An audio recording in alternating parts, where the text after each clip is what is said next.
Good afternoon, everyone.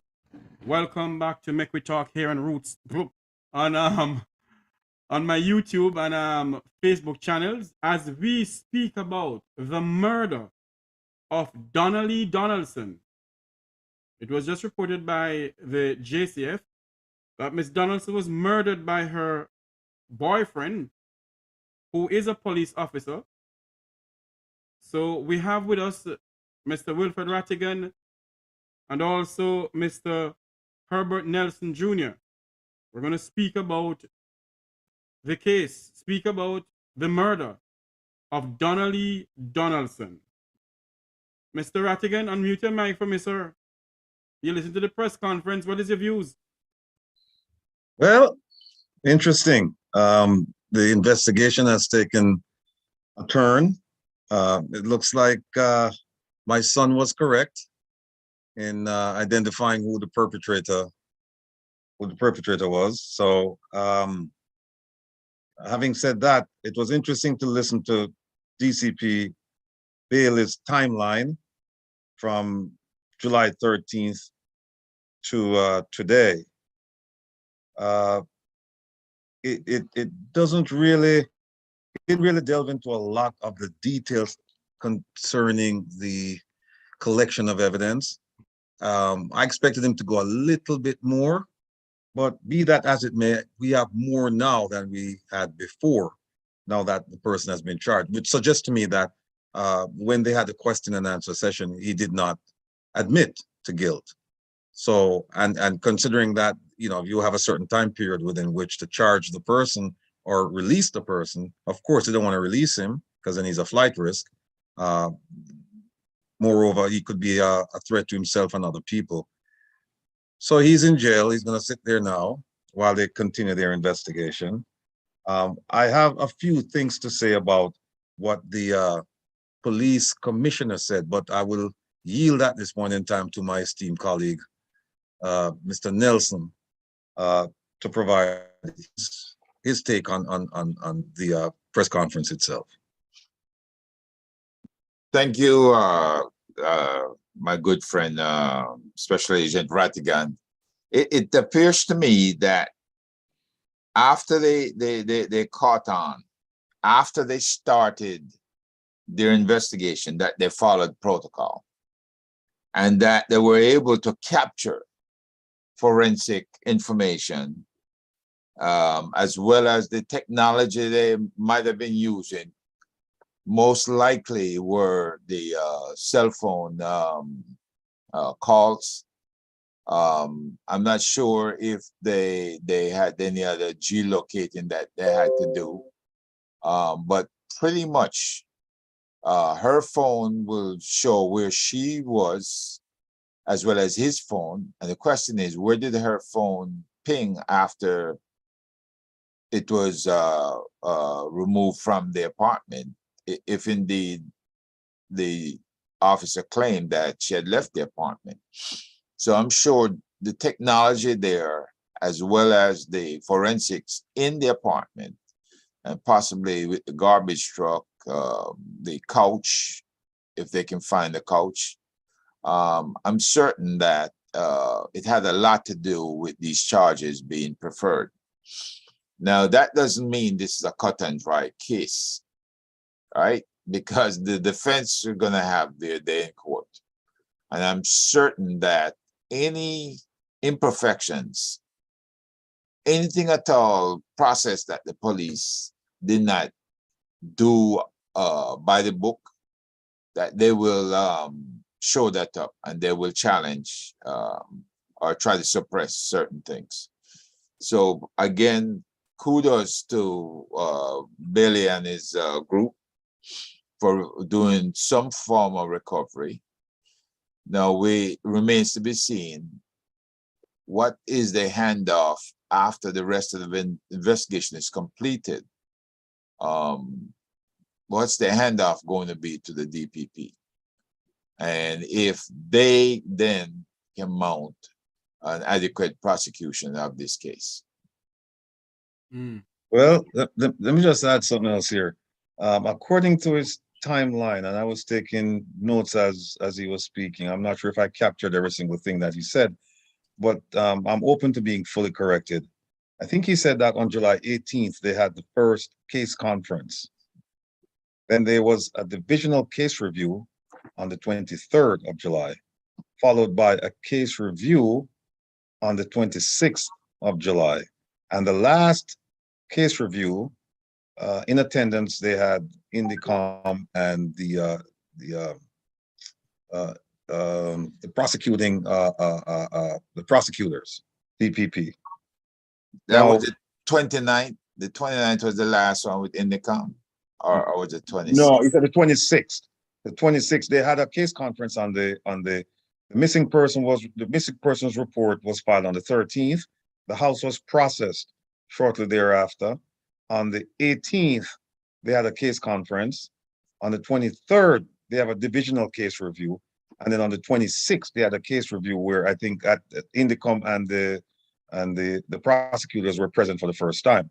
Now, I completely agree with everything my colleague just said about what happened and where the investigation is going.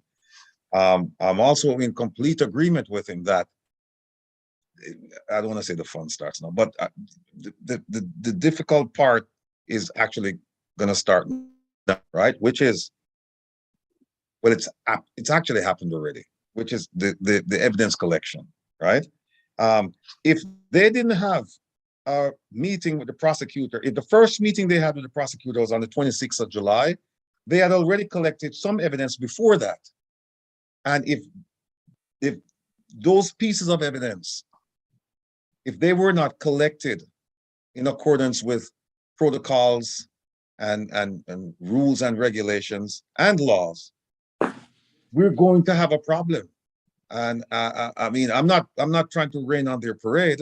I mean, it's good that they've arrested this guy. Now they've charged him, but they have to go back and make sure that everything that they did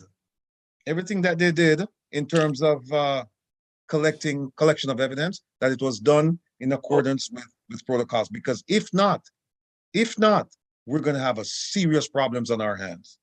So while I applaud them today, it's not time to start backpatting yet. You start patting people on the back when you have a conviction. This is early in the game right now, because not at some point you're going to have discovery. We're going to turn things over so that the defense can look to see what the evidence that they have, because you can't surprise people like that in court with the evidence. So they gotta turn everything over. So everything better, all the T's better be crossed and the I's dotted. Otherwise, big problems ahead. The one thing I want to add to that, the follow-up that they have, where they say they have access and either an accessory or accessories after the fact. Question then becomes, are there any other counterparts of his who got involved? Any other roles that might be played by anybody else other than the garbage collector? All right. Who did the cleanup? And the reports that we received that there were several officers that made it to the apartment. Did they come from Constant Spring? And what was their role when they got to the apartment? What did they see? How did they act? Right? All of these things got to be fleshed out. And I'm sure they have a very good idea as to what occurred during that period. Well, he did say that Maitland received assistance after the fact to dispose of the body. So Yeah. what that tells me is that they have phone calls, or they have or video showing who this person or persons. He just said that they received assistance.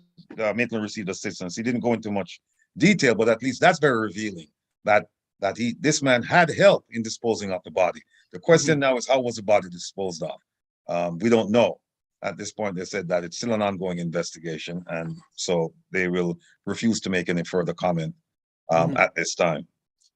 To be certain, what was the date that the mother made the initial call to the police? It said here July 13th. Okay. That's when she called? He said the missing person report, I believe, was filed on July 13th. No, but that was the day after. Yeah, After- that was After Donna went to the apartment. yes. Yeah, she went on Tuesday, July 12th. Okay. And All right. so what he's saying is that they reported it on I think late evening or night of July 13th, the Wednesday. Okay. Yeah. We have with us, joining us, Dr. Francis, Dr. Rupert Francis. What do you take about the press conference and the murder of Donnelly Donaldson? I have not actually didn't listen to the press conference. But I am listening to what you guys have gleaned from the press conference.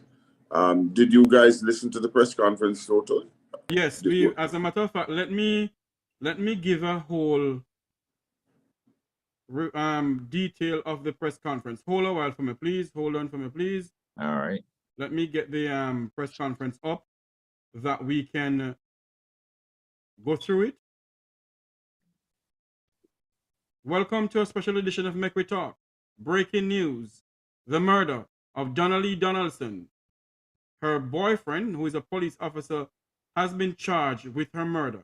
Here is the press conference.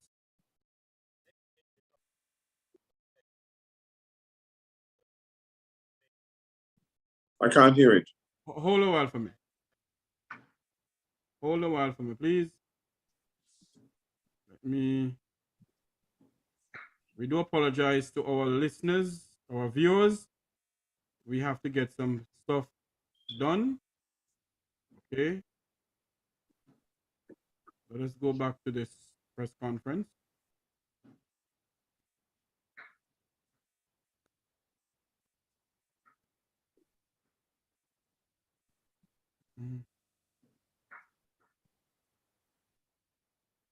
Okay.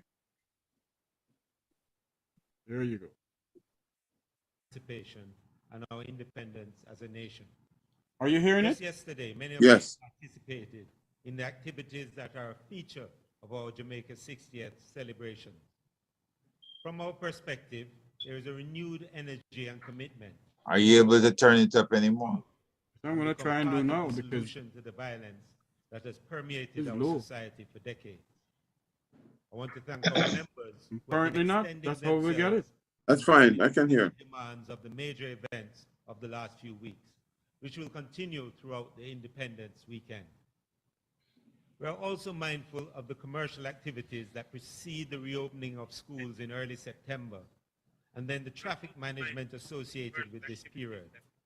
We will be deploying resources accordingly. Also, our school resource officers are being prepared to assist the schools with the challenges of the new school year. Before I go into the other matters in this press conference, I just want to address the investigations surrounding Donnelly Donaldson, who was reported missing on July the 13th. We have spent the last 20 days probing and following where the evidence has led. We are mindful of the sensitivities of this particular case, as the person at the center of the investigation is a police officer. As such, the investigative team has received the highest level of oversight from the Deputy Commissioner in charge of our crime and security portfolio and senior detectives assigned to the CID headquarters.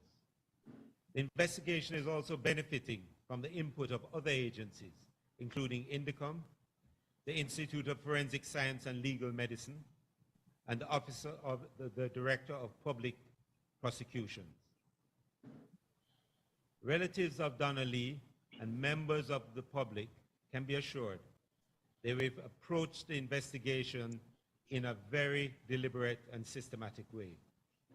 We have spared no effort in our investigations as we utilize modern technology, forensic science, and solid traditional detective work to progress the case.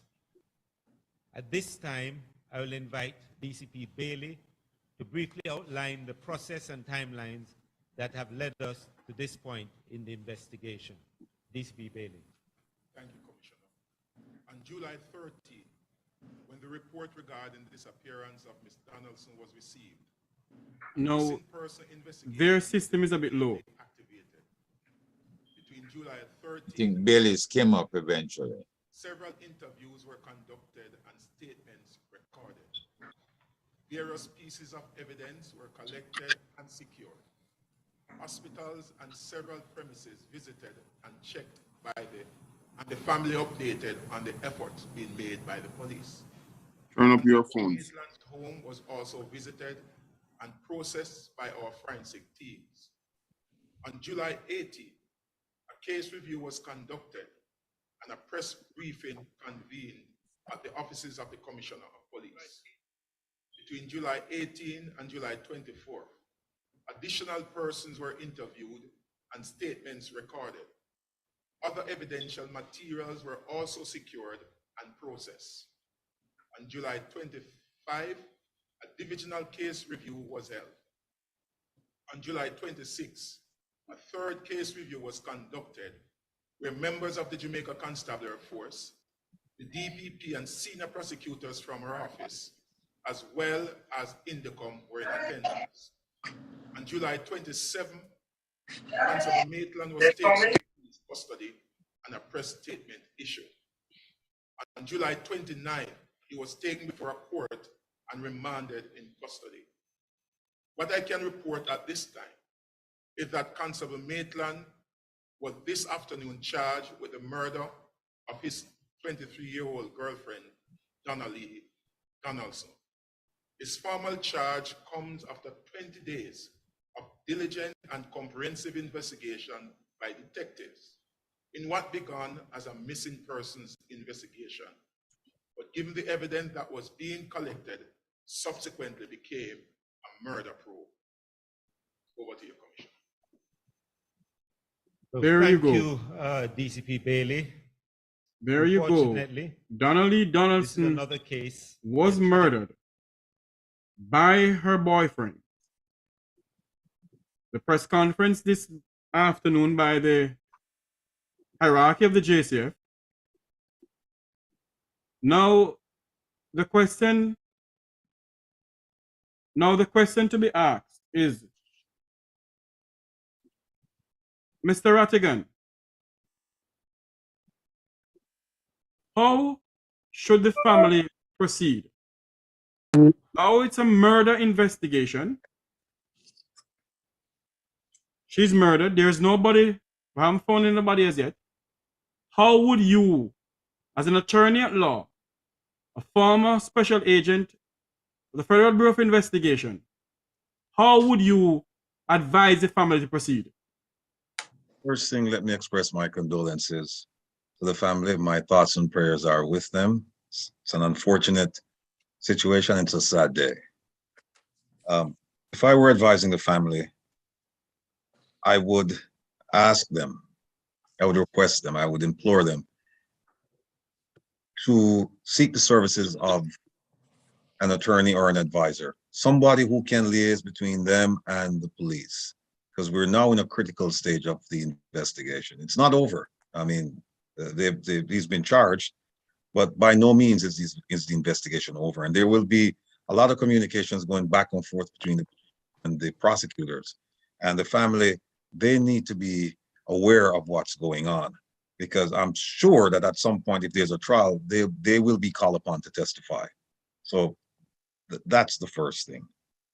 Second thing is they have to, I don't want to tell them what to do, but it appears as if the investigation is not over.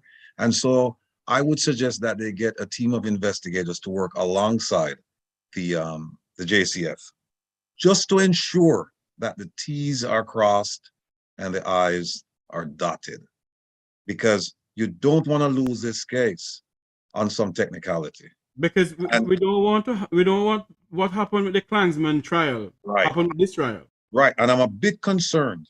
While I'm satisfied at the fact that he's been charged, I'm a bit concerned that the first time, based on DCP Bailey's timeline, that the first time that the prosecutors had a meeting with the JCF was on July 26th. That's almost 2 weeks after she was reported missing. And certainly more than 10 days after the police processed the house, started interviewing people, collecting evidence. So I'm a little bit concerned about that prosecutors came into the game so late. I don't know if they were, this is what he said. Maybe they had informal meetings and they were guided as to how to obtain that evidence, how to secure that evidence. But if they were not, I'm a bit concerned that the first time they're having a meeting is almost 2 weeks after she went missing. Dr. Francis, unmute your mic.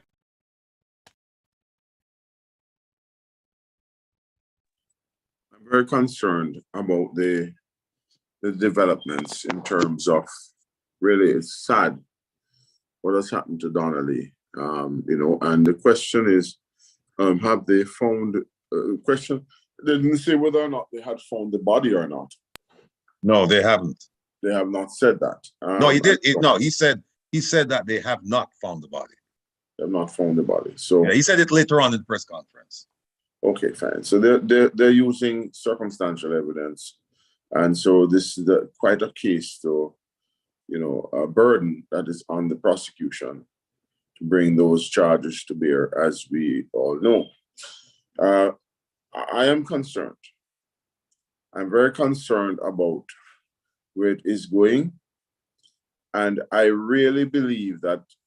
I think now, seeing the body language of everybody involved so far, that they're well aware that this is no longer a small thing. This is very huge.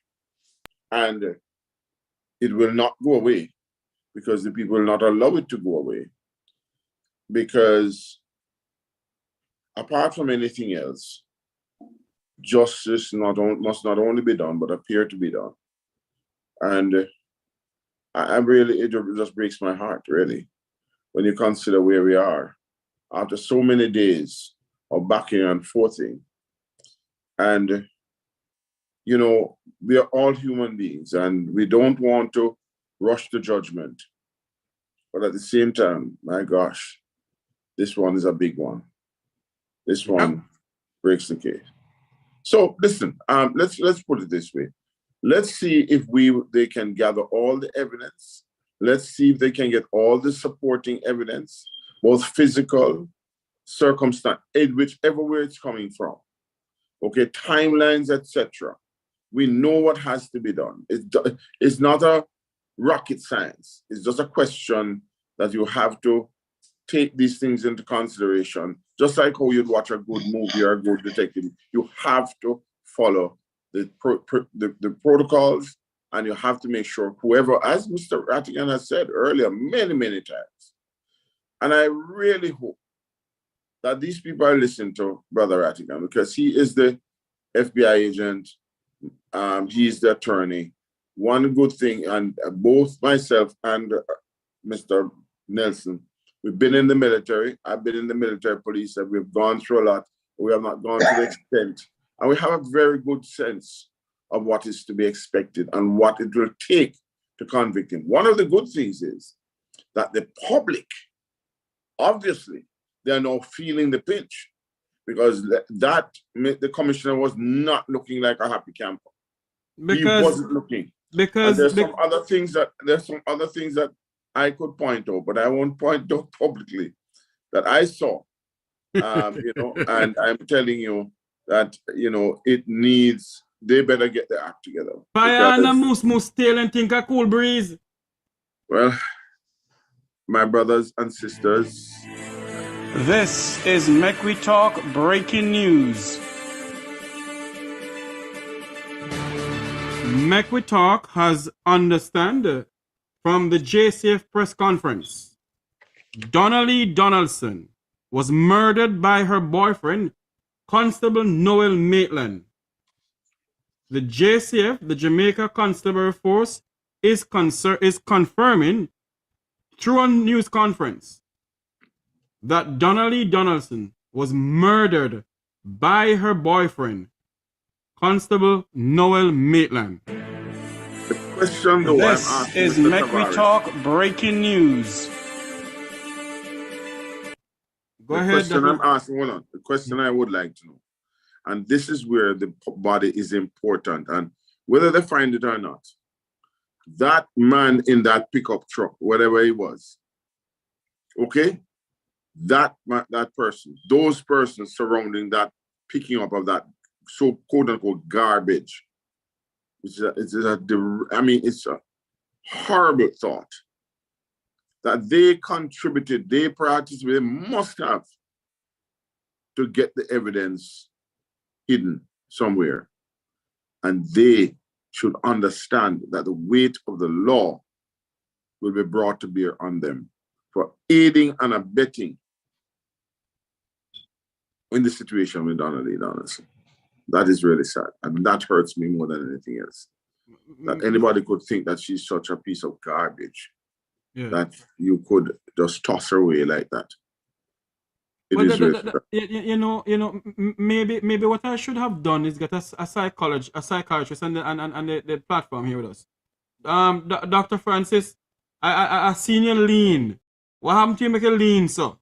No, ain't gone off. Anyway, Mr. Rattigan, hold on a minute. Let me tell you something there. You know what? They also said that they estimate that she was killed between 4 and 8 p.m. on Tuesday, July the 12th, which is the same day he picked her up. The question I have is, when was she picked up by him, by the boyfriend? I think it was the day before. But based on what the mother is saying, I wish I had that clip. Based on what the mother is saying, that they were called before. Apparently he called the mother and said to the mother that he can't find Donnelly. Where's Donnelly? If she see Donnelly, something like that. But what the mother said in a different radio station, that the father of Donnelly called her. A Donnelly father called Donnelly to go and pick up some funds at some remittance express. But it is a very confusing and conflicting thing. But what's your understanding of when she was picked up by Maitland? Was it Monday or was it Tuesday? She was picked up the night of, I think, Monday. And the mother thought it unusual that she did not come back home. He had always picked her back up. And then it was most important, by midday, she had not come home. And that to her was a red flag. Okay? So that is what set the wheels in motion. That so her mother said, and her father called her, and he gave her a timing as to when he said she left, and yet the father called her at a later time, and she was there. So I suspect that she was, whatever happened roundabout. And the people say that the truck came round about midday, just after midday, something like that. So his calling on the timeline, they may have checked his phone and maybe seen stuff. We don't know, but we have to speculate as to why they have now taken the stance that they have taken, because they must have been led by evidence. Yes.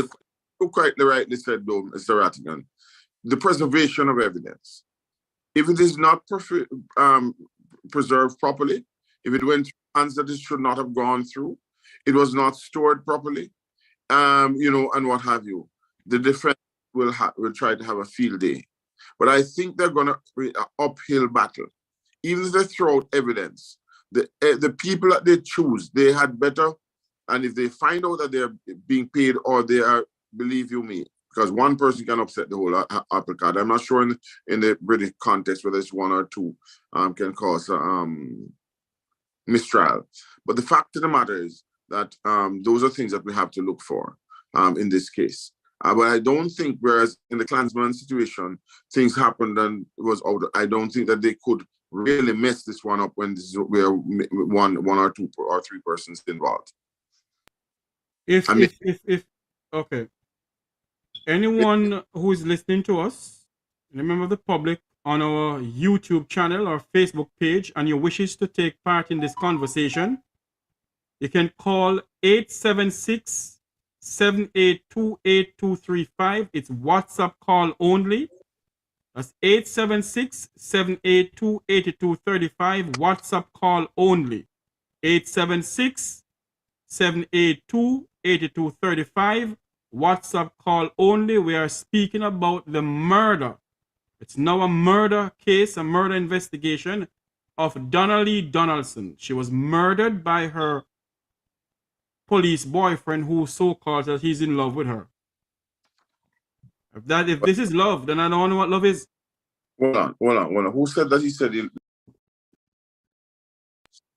Who said that? Who said Well, that? I'm the one who's saying that because No. Hold on. That's a stretch, brother. Because if you look, I don't know. It's not. She was not the only one. I understand. I mean, okay, it's a Jamaican parlance, and we might pat ourselves on the shoulder, saying that how many, but he was obviously not, you know what I mean? And so I think she loved him. That much, I think, based on the what I've heard from the relationship. She loved him, and because she knew of the child that it was in, and she stayed and what have you. And what can I tell? I don't know. But I don't think he could have loved her, really. I think that she loved him. And even in spite of her mother's pleading, if you listen to her mother's argument, on many occasions, the mother said, "Why are you doing this? Why are you doing this?" And she just left and did her own thing. Judging from what, 1 second there, Jeffrey, if the mother is saying that, then the mother saw hopelessness. Yes. Relationship. Yes. Right. And one of the things is, if this guy was able to help and satisfy certain needs, then you have to look at the situation in Jamaica. How many qualified men you have for women there, and how is it that he got to dominate her time, right? Yeah. But Herb, the fact of the matter is, that let me say this to you. From what I understand, she was not a pauper. She was not without resources. She had her father she was very close to, so he used to provide. So I was of the opinion early on in the investigation that he was like the sugar daddy sort of situation, and he provided that. So that made the reason for the. But I've come to understand that it is less of that and more of her loving him. And we might say, how is that possible? It is possible. I've seen things like that happen. So, that's what I'm saying. So it's unfortunate, but it is what it is, because she went in spite of her mother's pleading, in spite of the fact that apparently she saw some abuse before. She went anyway. And it was a fatal flaw and a fatal exercise. Which leads... Go ahead, Jeff. Some will ask the question, Mr. Rattigan, that they didn't find a body in the Vibes cartel case, yet he's behind bars for how many years? What similarity do we have in this? If they don't find a body, what can, No, there have been cases in the past prosecuted without a body because you have other pieces of evidence. And then, it's a circumstantial case. In this case, in the Vibes cartel case, correct me if I'm wrong, my fellow panelists, I believe that they had captured telephone conversations where cartel implicated himself in the demise of the I don't remember, Lizard or something. I can't remember his name. Lizard. Right. He implicated himself in that one. So, I mean, my guess is that if there were no telephone calls, and it would be somebody saying that cartel issued it, and cartel would have said, no, I didn't, and then it would have been up to a jury, would have been a much tougher case. But here where you have him, people reporting to him, telling him that they carried out his order and what was done, it's an easier case. But let me just digress a bit and just talk about something that the panel referred to. They talked about the demeanor of the people at the JCF members at the press conference, particularly the police commissioner. And he has reason to reason to be in that posture. I think one is he's heard about comments being made on Make We Talk. So I mean that's very unsettling to him because I'm sure he thinks he's doing a good job. But he believes he's untouchable. Right. And so what happens is that's part of our job here, which is to criticize when necessary, but criticize in a way where you're providing constructive guidance to someone, which we have done. But then it gets to the point where sometimes you just have to go beyond that because it's almost like, as they would say in Jamaica, I'm deaf ears. They're not listening. Now, he said something. The question I have to ask the panel is this. Is there anything that this police commissioner did today, and if you can go back to the last several press conferences he's had, that nobody else could have done? Is there anything that, I mean, did he approach it with the presence of a leader? Did he deliver the material? Did he provide something to the public that you could say, yes, we are reassured that this man is a leader. This man is going to take us out of this crime problem. Did he do anything to make you feel that way? I'll go first. For me, I don't think in all his press conferences, I personally don't think he has, and this is my personal view, the interest of the Jamaican people at heart to solve any crime in Jamaica. I don't think he wants to solve any crime in Jamaica. I don't think the Prime Minister or the Minister want to solve any crime in Jamaica. Because if they really wanted to solve crime, they would look how many things Dr. Rupert Francis rather. Why am I calling you Herbert? Rupert Francis. Yes, we look alike. Look how many letters and how many communique has been sent to both political parties pertaining to the crime problem in Jamaica, and the diaspora wanted to help, and they put a blind eye to it. So my personal view on it, I don't think anybody wants to solve the crime problem in Jamaica. And I think personally, the Commissioner of Police don't know what the damn thing he's doing either. Well, he honestly, listen, you know, we served, well, I didn't serve with him, but he served in the JDF, so he rose to a very rank, and so he does have leadership qualities to have gotten there. And no matter what anybody says, including my good friend Ratty, okay, all right, we're going to disagree. He was political, Dr. Francis. Hold on. Listen to me. Call a spade. Dr. Francis, hold on a minute. What? Call a spade a spade. Andrew Michael Holness put General Anderson there. Wait, hold on. Listen, you're going to give me a chance to talk, brother. Go ahead, sir. Brother T, listen to me. I agree with you on that one, and I'm not shirking. And you know me, I'm not shirking. I'm just simply giving you my point of view. And my point of view is that whether he displayed leadership today or not, he should know, and he does know what leadership is. That's what my argument. Now, the question is, has he been leading the JCF? Is he capable of doing that? No, you know, it's not for me only. Somebody like Mr. Rattigan will tell you based on his performance, in his knowledge of how you should run a police force, but today he did not look confident to me. He did not look confident, and that's why I talked about body language. I remember I'm the one who said it, okay? So he was not, he looks like he's tired. He looks like, you know, he is bothered, and he should be. He's bothered with Rattigan. No. Listen, T, you... Doc, let me say this. You're on the right track, okay? Because just before you came on and Rattigan came on, I was speaking to Jeffrey. Mm-hmm. And that's the exact words I used to Jeffrey, that he didn't look that impressive, right?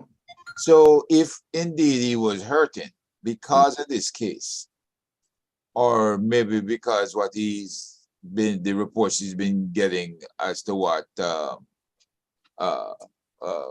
good friend Special Agent Rattigan is saying,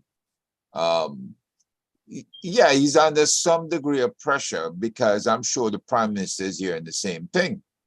Mm-hmm. So if that's the case, it's good to have the tables turned for change on behalf of the people of Jamaica. Yeah. because obviously they're not paying sufficient attention. Case after case. One of the things I asked about before was the one with the Prime Minister's attorney, Patrick Bailey, right? I don't know when they ever addressed that one. Well, they didn't. And that one should be more simple than this one with Dr. Francis, hold a minute for me, please. Mr. Nelson, rather, hold a minute for me, please. I have a call in line. Caller, go ahead. Good evening, Jenko person, Jenko man. Good evening. Yeah, I am listening to you guys, and I cannot believe Jamaica is so corrupt. I used to think that it have a little corruption in it, but now I see where it's really corrupt, and it's why we have so many crime rate down here. Because if the head is corrupt, everybody going to follow and corrupt. And it's so amazing what a lot of people think, and to 90% of Jamaica don't know corruption to what level of corruption we into. Sometimes people say Jamaica is a nice place to work and raise a family. But when you guys show us how corrupt Jamaica is from a politician come down to the police force, if a lot of people really listen to you guys, then pack up tomorrow morning and leave Jamaica. Because I live here 50 odd years now, and I never know such really corrupt, so. Then caller, why you said that if everyone would listen to us on this talk show here, Make We Talk on YouTube, why would you say they would pack up and leave?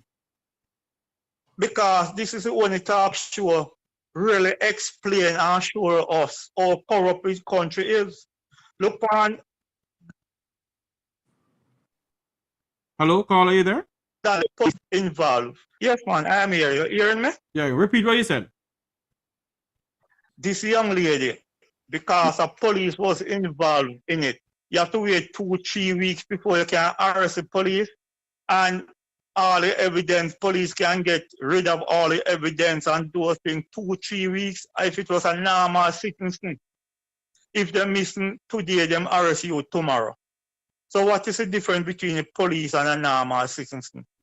If them suspect a police to do something and suspect a normal sentencing to do something, them can arrest a normal sentencing the next day. Why them cannot arrest the police? Mr. Rattigan, you want to answer that one, Mr. Rattigan? Yeah. Caller, thank you for the call on behalf of Mr. Jeffrey Tavares. And I'm glad that you're listening to Make We Talk and that you feel that this is the one program out there that's highlighting corruption in Jamaican society and bringing it to the people. Let me say that, as you said before, the corruption starts at the head. And when you look, I'm not saying the police corruption, the police commissioner is corrupt. I'm just saying he's inept. And when you look at his performance today, his most recent performance, you have no choice but to agree with me. Let me just say, just go to a few things that he mentioned. He said violence has permeated the society for decades. We didn't know that. Is that revealing? I mean, he came on and that's news. Then he went on to say murders, the major crimes, because they think people are stupid. What they do, they lump statistics, and you can play around with statistics. He said major crimes, it's equal to last year at this stage. He said murder for the correspondence period last year is up 4%, and at the last 6 weeks, had a series of murders and gang killings. So he's basically saying, well, you know, there's not we can do because you know it's all gang killings. Instead of taking the responsibility as a leader and saying, I'm going to do something about it, it's almost like he's dismissing it to say, well, it's bad guys killing bad guys. So we really shouldn't worry about that. Then he said, shootings are on a downward trend.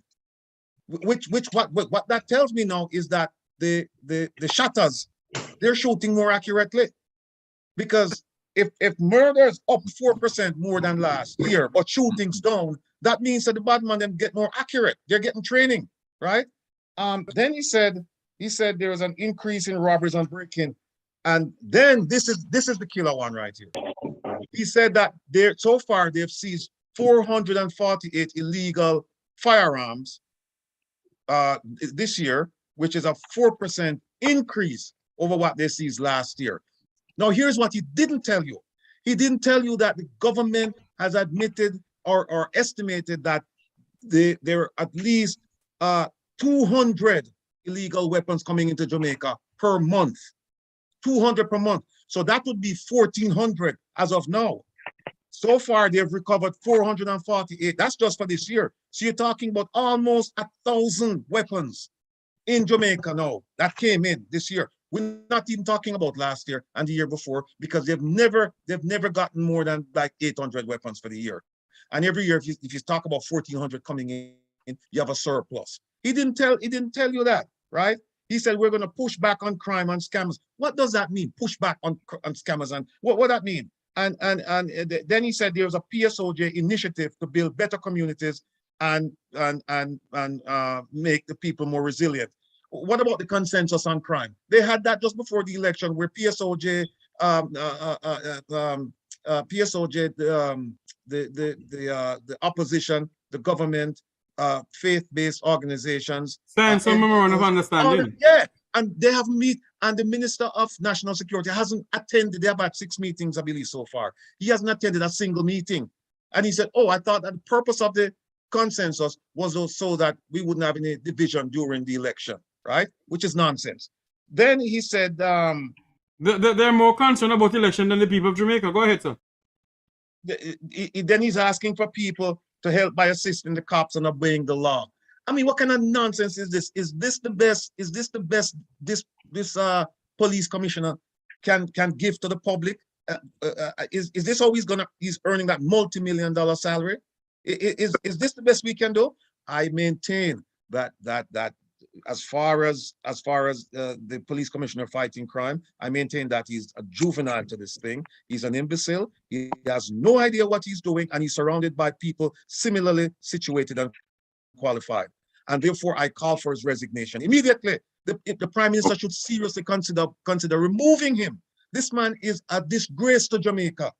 Look at him today. Did you see presence of a leader? Did you see any overt sign of a leader? His demeanor was appalling. I didn't see it. I didn't see it. And he didn't tell me anything. He didn't tell me anything that anybody else couldn't have told me. He didn't tell me anything. And then he tried to cover up the facts. He tried to paper it over. He tried to, just to move on with it.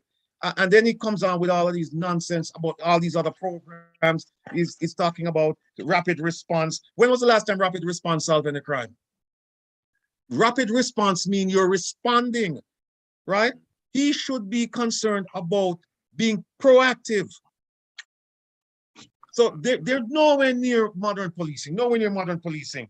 And again, I've said it before and I'll say it again. This man, and I'm not holding back, you know me, right, panelists, I don't hold back. Go ahead, sir. This man, when it comes to, I've seen him in action before. He's a grandfatherly figure. I think he has 1 grandchild. I think he should just pack up and go home and play the role of a grandfather, because he's certainly failing in the role as police commissioner. He's the ultimate bumbling idiot.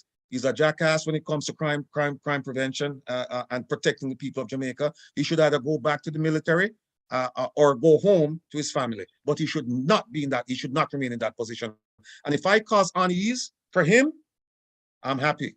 And the people of Jamaica should be happy, because hopefully this will cause them to turn around or leave and let somebody who's more qualified, somebody who's more dedicated, somebody who's more of a leader to take the position, take over the helm of that agency and deal with the crime problem instead of talking about the crime problem.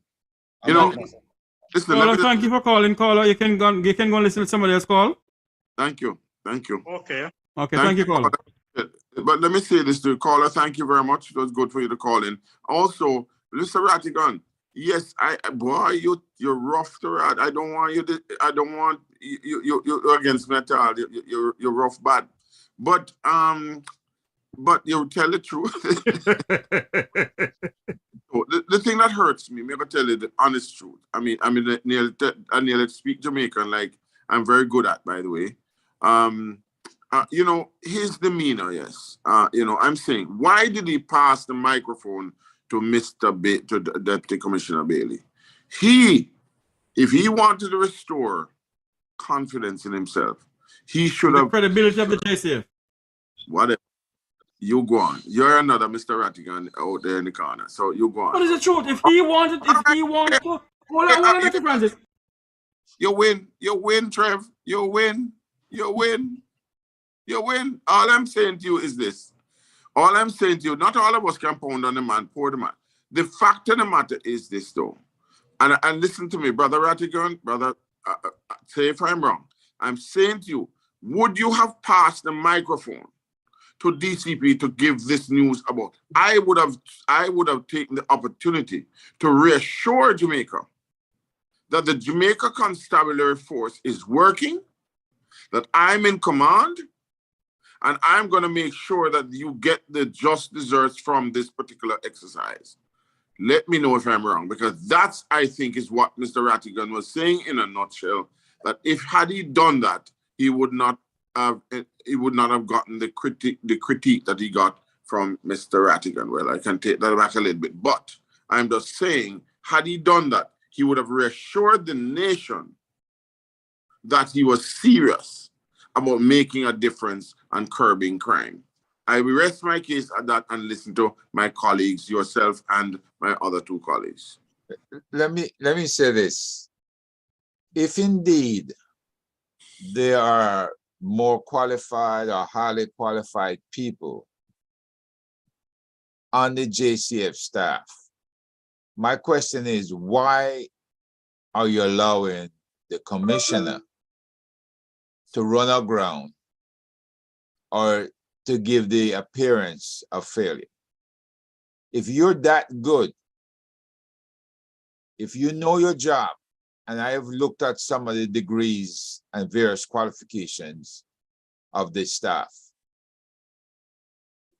you should have taken up the slack and at some point demonstrated beyond a shadow of a doubt that whether it's operations, whether it's investigations, whether it's the intelligence part of it, and you haven't heard anything from NIB or what's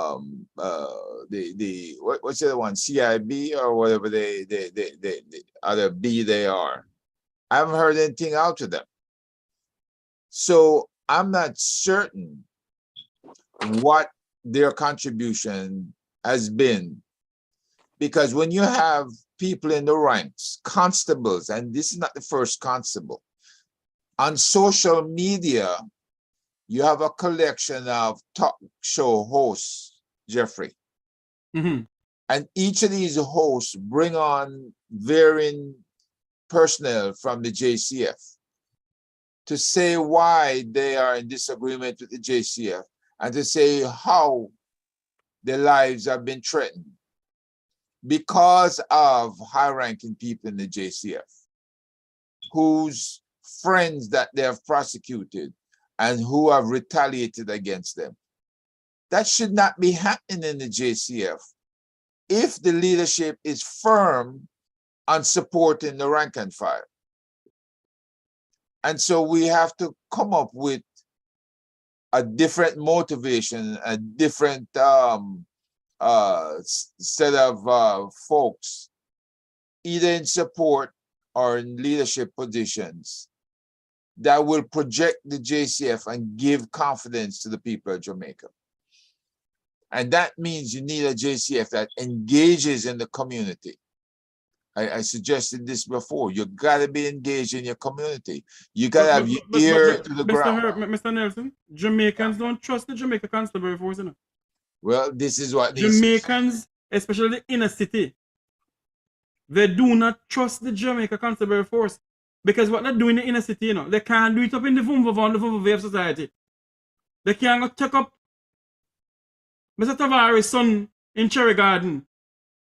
They cannot take up Tom Tavares' Finson, daughter, let me call name, in Cherry Garden and take gun and gun butter. But they can pick up Herbert Francis' son in Riemann Jungle and beat him up. Because he come from the dirty part of Jamaica. And these politicians are to be blamed for what is going on in our country. Mr. Ratigan, you were saying something, sir? Yes.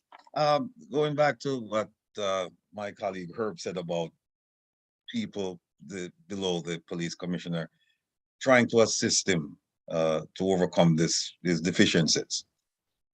You know, I've met Fitzbailey, and it didn't spend a lot of time with him, but spend enough time to determine that he's one of those determined, dedicated civil servants, right? Who'll give his life for his country. However, they need some training when they come before the press, because if you listen to him, right, he kept saying, we use science to investigate the murder. He said forensic at one point, but then he went back and kept saying, we use science. And the way he said it, I'm thinking, is he talking about high science, or is he talking about, you know, regular science? It kind of harken back to the former Minister of National Security, who said his uncle was a science man. Hold on a minute now. Remember when I was it? Remember, you know, up in sentence couple nights ago, the Minister of Gender was up there, live on TV. There was a communal yard where they take white women in their mouth and blow it out. So that maybe it's that science I'm talking about. Go ahead, sir. Go ahead. Well, Hold on. number one. Number two. Hold on a second, Dr. Francis. The second thing is that just to give you an example of why this police commissioner shouldn't be on TV. He should be at home with his grandchild and his family. He shouldn't occupy the office. You never hear him talk about cold cases. What have they done in terms of solving cold cases? There's a guy called Wani British who was killed. It was, you know, that was. Yes, I heard about it. Yes. There's another one called Father Fall. We don't hear nothing about them. But you know, you may say, well, then you know, they're conflicted persons. You know, they're businessmen, but then they're also businessmen, and so, you know, based on the rumors, and so you may think that, well, why waste time on resolving those crimes? But we have one with the Issa stepchild, right? That was killed in Mobile, and we don't hear nothing about that. And somebody asked a question today about it. Yeah, somebody has a question, yeah. So how come we don't hear nothing about? It's like I said to you before, you know, things happen and then it get papered over and then they move on. They never try and stay focused and solve a case, because you know what? Another case is coming, and they're always in a reactive mode. And you're in a reactive mode because your leader is in a reactive mode. Change your style, change your pattern, and you'll get better results. But the question must be asked, is it there are so many funeral homes in Jamaica? The question must be asked, is the hierarchy of the government involved in funeral home? Like how the Justice Department is involved in selling cars and taxpayers' property in Half a Tree? Because we keep on asking who owned that car malt in Half a Tree, where the poor pauperizing bus and taxi drivers can't get somewhere to park. But yet there's a car mart there, the old housing ministry, where the Justice Department have some office there. One of them Vumva friend own a car mart there. We need justice for Donnelly Donaldson. And not only send him on charge for murder, he must get the death penalty. Same way the DPP can call for the death penalty for the man who stabbed the woman 48 times. This police must be given the death penalty. And the family must not give up until they get justice for this woman. Well, listen to me. Listen, let me say this to you. First of all, I must tell you that, as I was saying before, that the commissioner could have done things differently. We don't know why he has not done that. And I think that we all can do it, you know, but we have to have a little. I'm not telling anybody to ease up on him or ease up on anyone. I do believe, though, that the police force has people in there who are willing to do the right thing, or else we wouldn't be where we are today. I hope they continue to do that. I hope that all the cases that they don't want to solve, like the one you mentioned in Montego Bay, I've always wondered about that. You know, I've also wondered about that man, the so-called pastor who lost his life on the way into Kingston. I've always wondered about that. Who investigated that? What is the result of that? We have heard no more, because there were some powerful people behind that. So I just want to, I know that the captain who was in the Jamaica Defense Force, who was associated with him, retired and left the JDF, which is, I guess a good thing. But what I'm trying to say, it is, as Brother Rattigan pointed out, and Herb, and you call, I'm going to change my name to Herb, by the way, Brother Tavares, because you don't like my, and just so that I know that I remember it. But I happen to like it. But the point I'm making, though, is this, just to bring a little less tension in the room, is that these people have to, they had a thing called the Peter Principle. When that has set in, you have to know, and you have to understand that there's time to move on, and so on and so forth. And I really, my heart goes out to the people of Jamaica, but in particular to the government and the opposition at this time, because they have to figure out what has to be done. Because something has to be done. We cannot put down the rug anymore. Okay? And it seems to me, and I've said this before, and although there's been agreement on the side, there's no direct agreement because there's no established relationship or correlation with this. But I believe that the young people of Jamaica, especially the boys, and some of the girls too, have seen the disparities that has been meted out to those are the haves and the have-nots. And they think it's their time, right, to rule, so to speak, and so on. And they don't have the finesse to carry it off, unfortunately. And so we can see the disparity. And this can get out of control. They may give you the appearance now that you are controlling them. But these guys are now the moneyed class. They have money to burn. Okay? And so we have to be careful.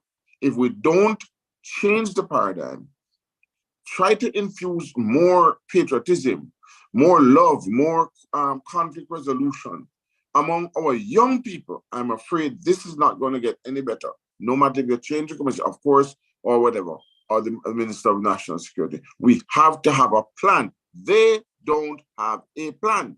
Nobody can tell me that they do. Okay? And that is regrettable at this stage when you have people like Rattigan, Mr. Nelson, and I only mention myself, in the diaspora, elsewhere in Jamaica, who can help them with a proper plan that is transparent. Okay? I hope I've said it from my perspective. Maybe I'm not as harsh as my good friend, but he knows, everybody knows where my heart is. I'm simply saying, okay, guys, listen to this panel. Listen to what has been said, because it is coming. If you think that when Mr. Rattigan is speaking for himself, you have another guest coming. If you think that Herbert Ness is speaking, you have another guest coming. If you think, I'm not speaking on behalf of anyone right now apart from myself, but there are many people out there who I've spoken to in the past few days who are disgusted and they want change. So please, that's what I have to. And another thing again that we need to say, every day you hear the opposition talk about crime, and they don't have a crime plan themselves, they're clueless too, So no better barrel, no better herring. The People's National Party is as clueless as anybody else. They don't have no plan for Jamaica. No proper crime plan there for Jamaica. Mark Jefferson Golden is the same thing. So if we switch black dog for monkey every time, and we're getting the same result, is something wrong with we? Something's fundamentally wrong with us. We keep on swapping black dog for monkey. Black, then monkey. Dog, then monkey. Come on! We need to wake up in this country. I read the statement issued by the PNP, and I contacted a colleague of mine, and I expressed my disgust with the statement. And if you get a chance, look at it. And once if you see these words in there, you'll know why I'm so disgusted about it. It said, "No stone should be left unturned," and that's a phrase that I just say that first. It's in there. It's in the statement, right? But here's the thing. No, I don't apologize for being outspoken, because here's what I truly believe.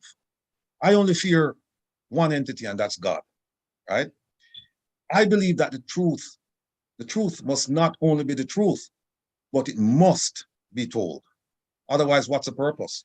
If I know the truth and I keep it to myself, what good does that do me, right? What good does that do you when you can benefit from what I have to say? And if you don't like my truth, then we can have a discussion, but something must be said, right? No, again, I go back to the social contract. We have a social contract with the government of Jamaica. The government of Jamaica and the people of Jamaica, there's a social contract. And the social contract says that we will pay taxes, you will provide certain things to improve our lives, including security, right?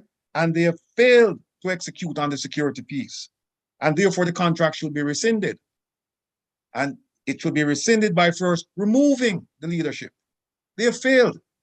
And that's what happens when you have a contract. If there's a failure to execute, then the contract is rescinded, right? There's no more contract. And we cannot have contract with people who cannot read and understand. And when I say that, I don't mean literally that they can't read, right? What I'm talking about is knowledge, experience. That's what I'm talking about.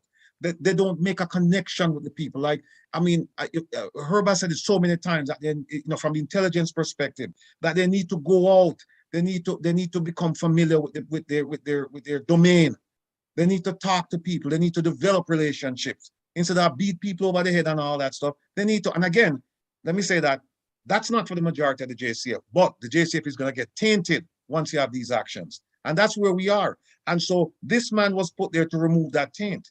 He was put there, among other things, to remove the taint, to revive the brand. Mr. Rattigan, I have to stop you there. Yes, sir.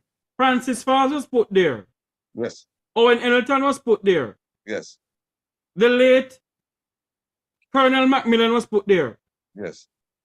Former JDF personnel who I know very well, Rear Admiral Harden Lewin, was put there to put a different picture on the JCF. But the Jamaican people may have a little more respect for them. Maybe Rear Admiral Lewin did try to do something, yes? But let me say something to you. What gone by the man and can't come good again, you know?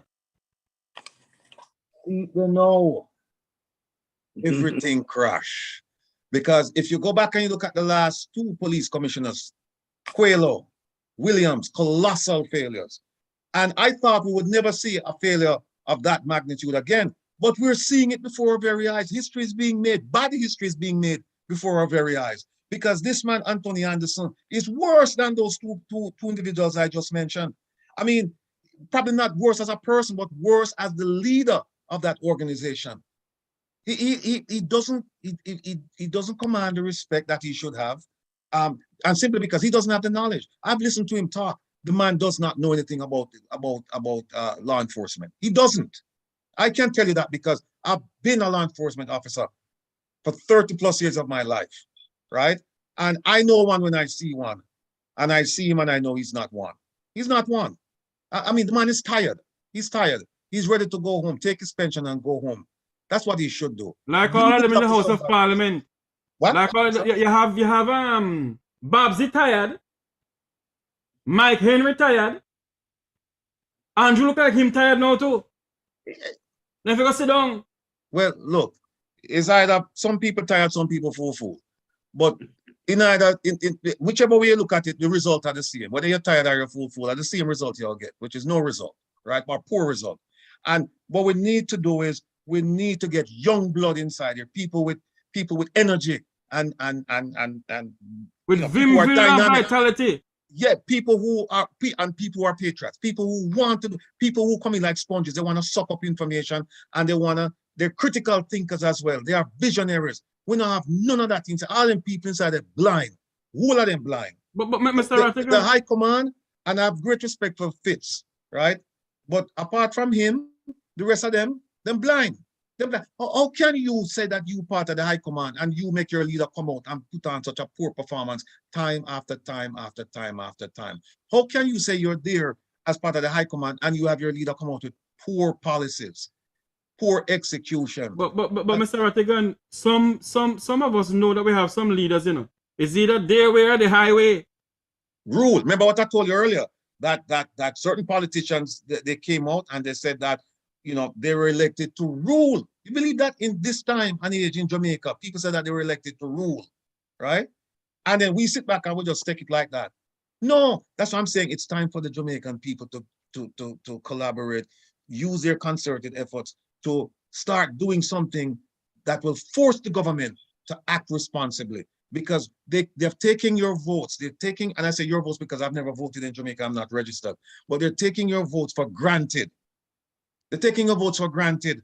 What we need to go back is, what we need to do is impart in them the sense that they are the powerful ones because of the ballot box. If somebody is promising you that they're going to build a road, give you good medical service, housing, jobs, and so on and so forth, and they have not, then you need to vote for somebody else. The hell with the party, because what we're talking about is people over party, right? And country over politics. That's what we're talking about. And that is our fundamental problem in our country, you see? Jamaicans will not think about their country. They think about their party. The People's National Party high up on shower labor rights. Yeah, but... And that is our problem in our country until we wake up and say, stop this damn nonsense about PNP and JLP and think about Jamaica and Jamaica come first. We're not going nowhere. But, you know, but listen, let me explain. We're here and we're talking about the future of the country. And where we are right now. And the question is, where will we be in 5, 10, 15 years? We have to plan for that. There's just not going to happen. We are concerned about what is happening to our nation. And we have to put in the requisite steps in order to make the difference going forward. A nation without a vision must perish. I'm saying to you that, therefore, we have to change the paradigm. We have to, you know, get together and work as one and speak as with one voice to be able to recoup Jamaica. Because we can't do it alone. No man is enough. We cannot do it alone. So I suggest that we want, but you see, here's what Mr. Rattigan is saying, and it's very, very good, is that we can't do it without the consensus of the people. We cannot do it without making up our minds. All of us together have to have the will. We can talk all we want, but if the people of Jamaica are willing to accept what is happening in Jamaica, and then when we talk, they say, we are not from there. I urge you, the well-thinking people of Jamaica, not think of yourselves. Don't say, see the boy sell out, or the girl sell out, or whatever. Say to yourself, you have children coming up. They have children. And what is Jamaica going to look like in the short, medium, and long term? Okay, what are their goals? What are their expectations? Can we prepare the groundwork? Do we have that knowledge base to prepare the groundwork for what is coming? And it's not that we're smarter than anybody else, but I can tell you, Mr. Rattigan can tell you. Maybe Mr. Nelson can't tell you because I'm kind of privileged. Look at him, white hair and all that. The fact you don't have white hair too? And yes, me too, but mine is half. Color. You look like Colonel Charles. Whatever. I love that guy. Anyway, our name is not Tavares either. But you know, so let's go on talking, you know, because him running right into the stone wall up above Crossroads versus but Ratty is the only one in here can talk about below Crossroads and me. So anyway, we're not fighting. We're not fighting about this. Let's leave it alone. Your name Tavares give you away a long time, so nobody bother with that. The point I'm trying to make, guys, until we look at things on an even keel, there but for the grace of God goes I. Mr. Rattigan can tell you, right? It was not easy. And for those of you who are looking at and say, well, let me tell you something, I don't want to tell you. I told the other day somebody about my origin, and they couldn't believe it. And I want to tell you that look at me and look at others like me and so on and so forth. Everybody in this room, you can be whatever you want to be if you have the guidance. You have to start from scratch early. Most of the people have done snow. They did not encourage. There's no truancy. Nobody don't watch. If the child is out of school, it don't matter. They're either selling themselves or they don't care. And we cannot live in it. Dr. Herbert Gill said it in his people, read him up. See what he says has happened to our boys and our girls and what have you, and what is prepared for us. We have to do an audit of Jamaica's problems. In other words, we need a true and conciliation. How you go again? Absolutely. A balance. Conciliation. Yes. Conciliation. Yeah. We need that very badly, because right now, when you see the churches, they're afraid to talk. And they can't say they're not afraid. How come somebody not talking? Some of them only want to scam the poor church people. Let's leave the scamming, because more scamming are among the young people and in the church right now, I think. I don't think some of the pastors scam the poor people them.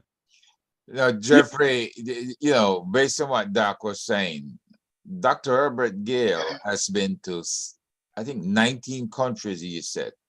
Yeah. And they have had the same problems as Jamaica. Mm-hmm. And he's delivered the answers to them. Answers that some of them don't want to hear, but nevertheless, those that took heed, like in Belize and Latin American countries, yes, and other places, even Trinidad and Tobago. Mm-hmm. He's given them the right answers. The question is, are they listening? Are they on the receive mode to even ask him to come in and talk to them? He says the Jamaican government has not spoken to him about the problems of Jamaica. And I find that so far-fetched from what's going on today, that they would make such a tragic error. We're getting our people killed every day in large numbers. We are number one in the Western Hemisphere when it comes to the numbers 49 per 100,000 getting killed. Number one.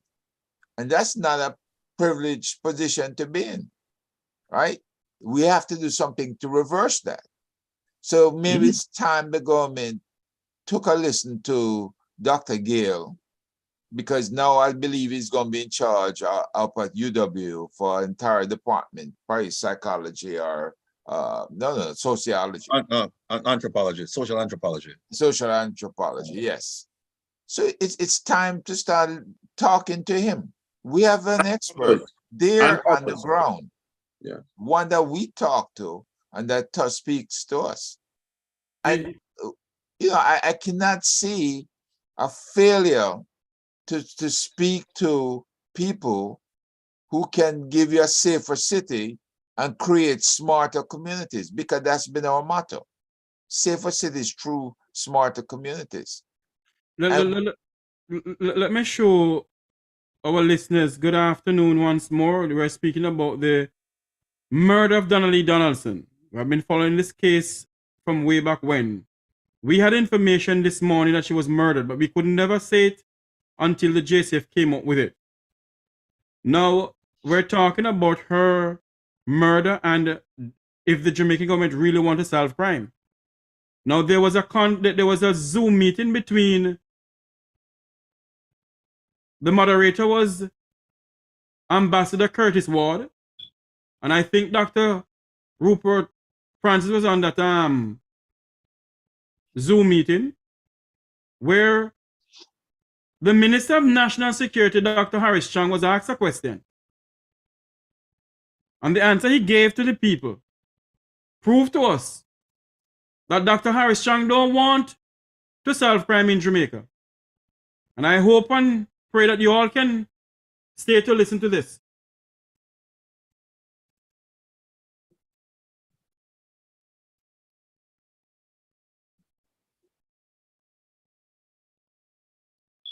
Thank you very much, Ambassador Ward, for having me on your program today. So on the evening in question, I was the last person to ask a question or make a comment after observing Minister Chang speak to what he has been doing to fight crime in Jamaica. In particular, I wanted to bring him, I thought, recenter him, because Dr. Dunkley and one other person during the course of the proceedings had asked specifically, how can the diaspora help? And each time the question was asked, Dr. Chang reverted to pointing to specific projects that were ongoing in schools or in different communities that he was using as a template for addressing the crime problem in Jamaica. So I thought that the minister misunderstood the question. So I tried to redirect him and ask and say to him, I think you missed the point. They're not asking about particular projects that are ongoing in schools or in communities. They're asking, how can experts in the diaspora, when it comes to security measures, assist the government of Jamaica? That was my question to him. Let me share with you the Minister of National Security's response. We have expertise. We always need more, but to integrate them is not a matter of just saying, I come and tell you how to do it. They are making efforts, and they are working with the best in the globe. They work with both the Scotland Yard, Royal Caribbean Mountain Police, and of course, the United States Army. But we don't do it on the basis of bringing superintendents here. In bringing in individuals who have been seen as experts, as we did with English superintendents and brought them in, it doesn't work very well. Coming in and just looking on. When you're involved on a daily basis, dealing with the bodies, as well as the smart alecks who are doing the computer hacking, etc., it's a different ballgame.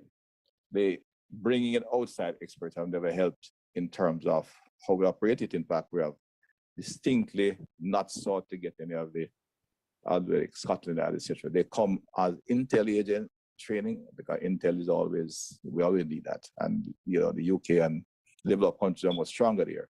And they work with MOCA and NIB, but not in terms of geographic policing. Okay. So, but we were happy to maintain the communication dialogue. You know, you have almost an interest in Jamaica as we have here, because we'd love for you to come back home when you feel like retiring or to invest in your country. So let's keep the dialogue going. Now tell me something.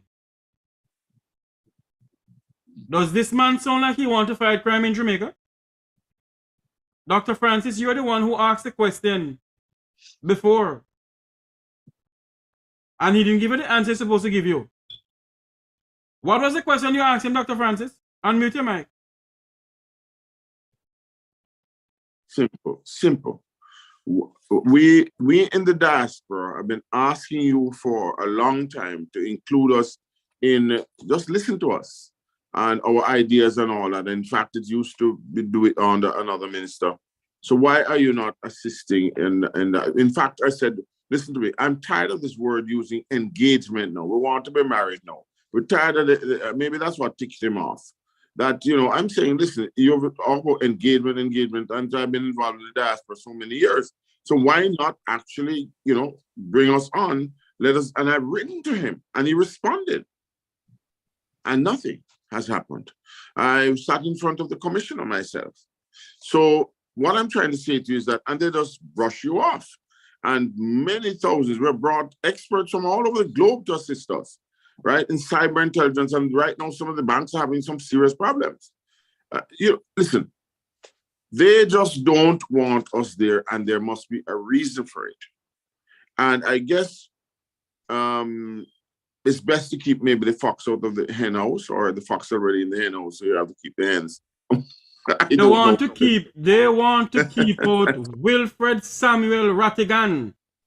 Yes, because Wilfred Samuel Rattigan will expose the corruption from Jamaica House, the Parliament, and the Governor General King's House when he's sitting in there. Call him this walker on a name. You know, Hold on there, Rupert. Remember that's the one thing. That's the one thing. have mercy. Keep this in mind, right? Chang made a statement that he doesn't want outside help to come in, right? And the outside help that people were referring to were primarily outside help coming from the United States. Now, the question is, why wouldn't he want help to come in, particularly from the United States, where we have so many experts? We have them in Canada and the UK too, but more of them, I think, reside here in the US. I will posit this argument. WikiLeaks leaked cables from the United States embassy, where some serious allegations of criminality or allegiance to criminals were provided in those reports against Dr. Chang. So what I'm positing to you is that he would have a motive not to have people come, because he's thinking, hey, they're writing all these things about me and they're putting it out it's released. I know everybody knows that. Everybody knows whatever they know, whatever they've read. And so to have these guys come in now, it's even worse, because now I can't trust these guys, because they're coming from the United States. So they're coming to look to see what's going on, and then they're going to report. And the argument I've constantly made is this: if you think that there are secrets in Jamaica that the United States Embassy and the United States government that they don't know about, you're making a sad mistake, because they know everything that's going on in Jamaica. Because I will tell you this, that there are people in the government who are on the payroll. There are people in the government on the payroll. So what am I going to tell them that they don't already know? What am I going to tell them? They know everything. If you don't believe me, go read the regional security officer's report that's put out annually. Go read that, and you'll see how much they know about what's going on in Jamaica. And then you'll ask yourself, but wait a minute, how do they know so much? Because they don't go to these neighborhoods. Oh, you think they don't go to these neighborhoods, but they're doing a better job of collecting intelligence. They're doing a better job of running sources. So they're getting information that the JCF should be getting. They're getting twice, thrice, maybe quadruple the time the information that they're getting. Mr. Hold on, Mr. Nelson. I'll let you talk. Herbert Nelson. Now, Rupert. But the question must be asked, Mr. Rattigan. You see these two gentlemen here? The question must be asked, Mr. Rattigan. Then if the American government knows so much, why they keep on giving the Ministry of National Security and Justice money to fight crime? Let me address that. Go ahead. Let me address that. It's something that I've addressed before, not just with down in Jamaica, but even at the State Department.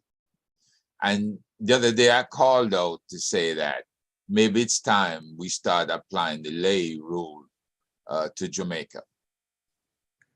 But I don't want to say really and truly things break down completely.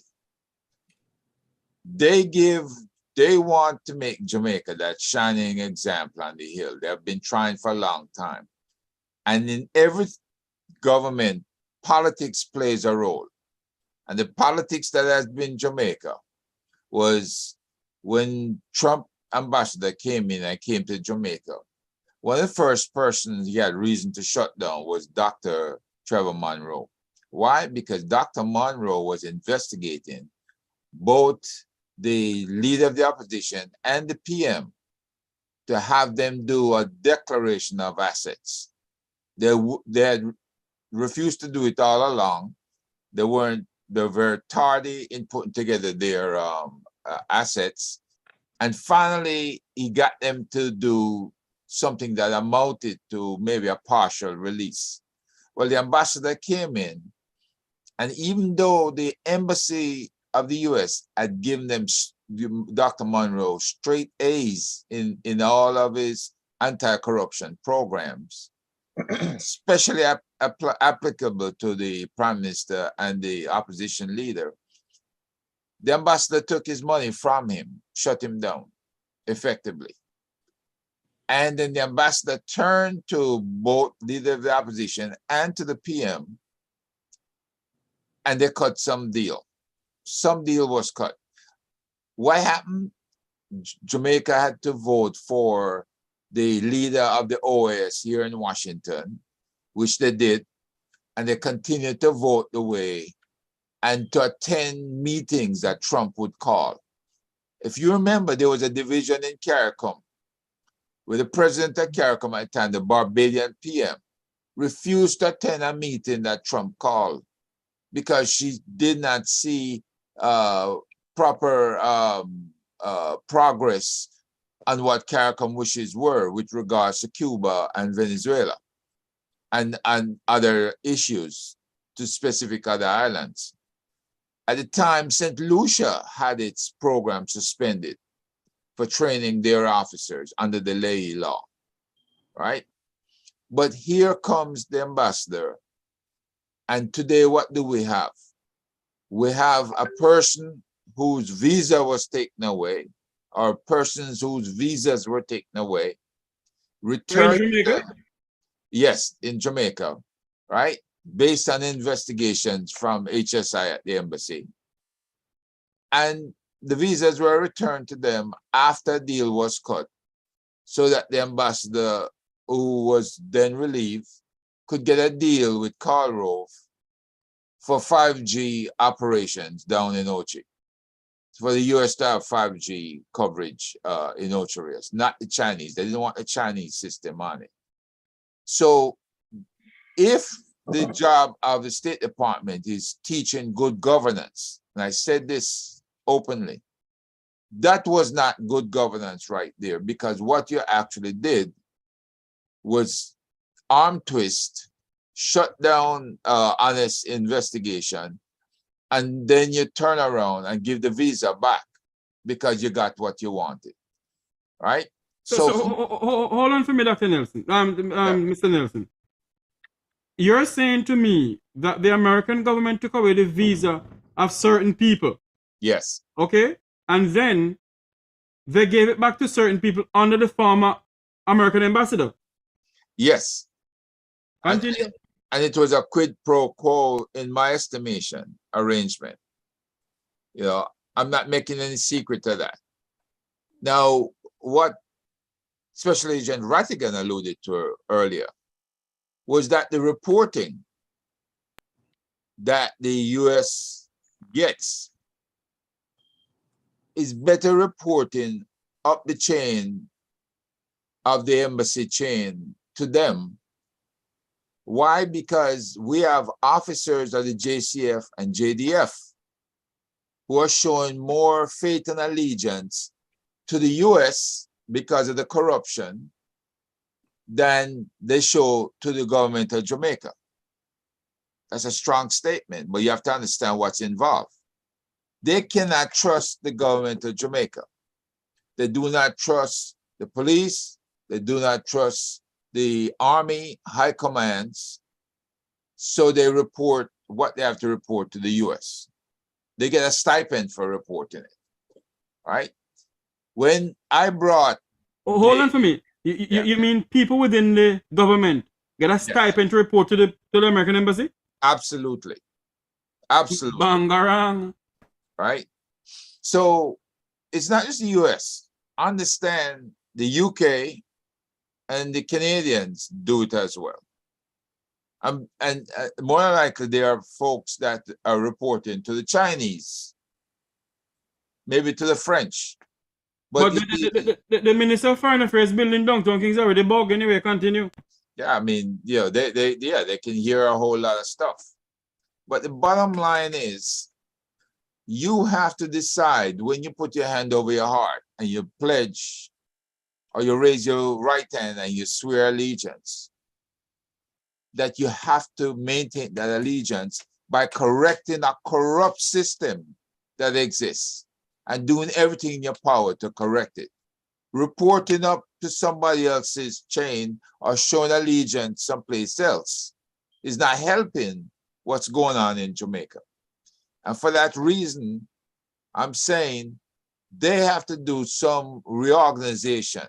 They need to call a muster of all military and paramilitary and have those people recommit to Jamaica as a state, to cleaning up the corruption and making things better for the citizens of Jamaica. When I see that, then I know there's a attempt at rejuvenation, but I don't think that day will come. I hope they prove me wrong. I've always said also that the only thing that can change our young people, minds and hearts, you have to have a program like the Chinese, where the Chinese to recondition their people, like they do in Western China. Take all the people off the street, all of the young people, them, and you have to put them through a program where they can come out with and pledge again their own allegiances to Jamaica and to make the communities better. And turning every one of them gunmen that running around the place killing people.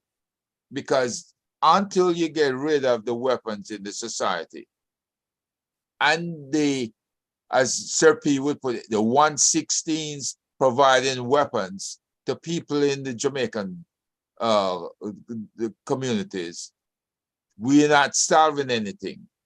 Now, I want to bring back Dr. Gale, Herbert Gale, to this argument, because he's saying, Go ahead. That removing the dons from the community is a mistake. You have to have structure in the community. And what we have always proposed with Safer Cities, Smarter Communities, is putting some form of structure in the community.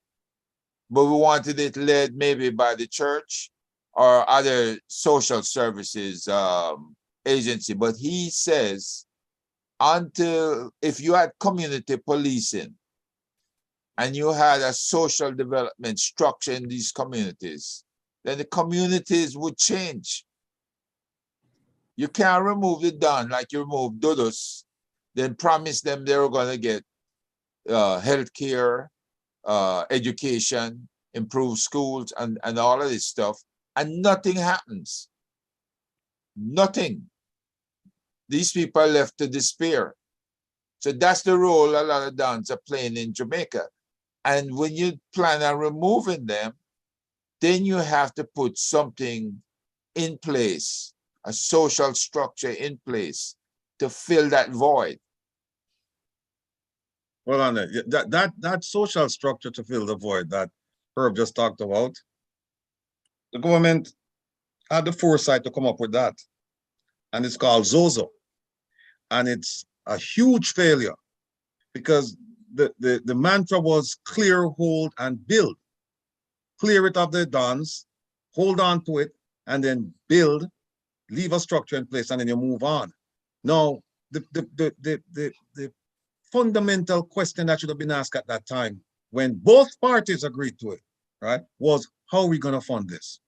What if we have 3 or 4 Zozos at the same time? How are we going to fund it? And I made the remark that if the community next to mine is so violent, and I see that they've cleared it of the dons and they're giving them hospitals and schools and jobs and roads or whatever, guess what I'm going to do in my community if I want all of those things? I'm going to increase the violence, right? Well, they didn't have to do that because the government never have any money to do it in the first place. So you're absolutely right, Herb, that when you replace the dons, you have to replace it with structure. And the structure that they envisioned was clear, hold, build, Zozo. And it's a failure because it wasn't fully thought out. Yeah. It wasn't fully thought out. And unfortunately, both parties signed on to it. Now, and to back you up, the paragraph here from Dr. Gale, the social order is by invasion. It's not like there's a community policing and a structure or whatever. It's just by invasion. And the invasion is what? The Zoso and this state of emergency that they keep declaring. And he said, you can't keep doing that. So here you have an expert on the scene that can be called on quite easily, that has impacted other nations. You have him, he's a Jamaican social anthropologist, and you refuse to even talk to the man. Nobody speaks to him from government. I find that remarkable. You know, it is sad but true that we have to find a way to go forward. We have to have a plan. And we have worked with them on plans before. Herb, you are well aware of that. A friend of ours actually died while trying to recoup Jamaica from the abyss. And that will always be a personal thing for me and him and Wilfred. So the point I'm making is that we have to plan ahead. These people are no good to us if they get steeped in the politics and they don't really leave any room for us to play with for the future. We really need that crime plan. We really need to be involved and don't take no for an answer. I think until we do that, we'll not really be able to rise as we should. I blame that myself. Well, let me tell you something, Dr. Francis.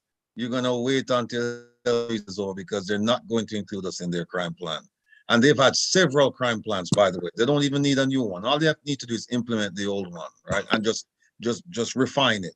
But it's absolutely clear to me that they have no intention of taking any assistance from us regarding a crime. I don't know what it is. Well, actually, I suspect what it is. Part of it, I believe, is because they just don't want us seeing behind the scenes, because we're going to see the underbelly of the beast, and it's not pretty. And the underbelly will consist of some of these same people who are trying to prevent us from working with our crime plan. So I don't know if that's going to work. I mean, here's my suggestion. My suggestion is this: for far too long, we have pleaded with the powers that be in Jamaica for us to come in and help them. I don't even understand. The whole concept is just bewildering. So a man is drowning, and you're throwing him a lifeline, and he's saying, "No, I don't want to drown, but I don't want a lifeline. I'll just battle it out here on my own." I mean, that's where we are, and it's just an amazing thing to watch them struggle with it. Because and I've been told personally that there are people here who would like us to come, but they said, when you guys come, there'll be no stopping, because you guys are going to start looking in places where you shouldn't look, and it's going to cause issues, it's going to cause grief, you're going to expose us, and we don't want that. It's almost like we might as well commit suicide if we're going to bring you in. And you know what my answer to them is? Yes. Once we come in and we start looking, wherever the evidence takes us, we're going to go. We're not going to stop, and nobody is going to say to me, and I hope by extension us, that you cannot look over there because that's my thing. Look over on that side. No, the wrong guy they're talking to. If that's a perception of providing assistance where they're going to tell me where to look, then they don't need me.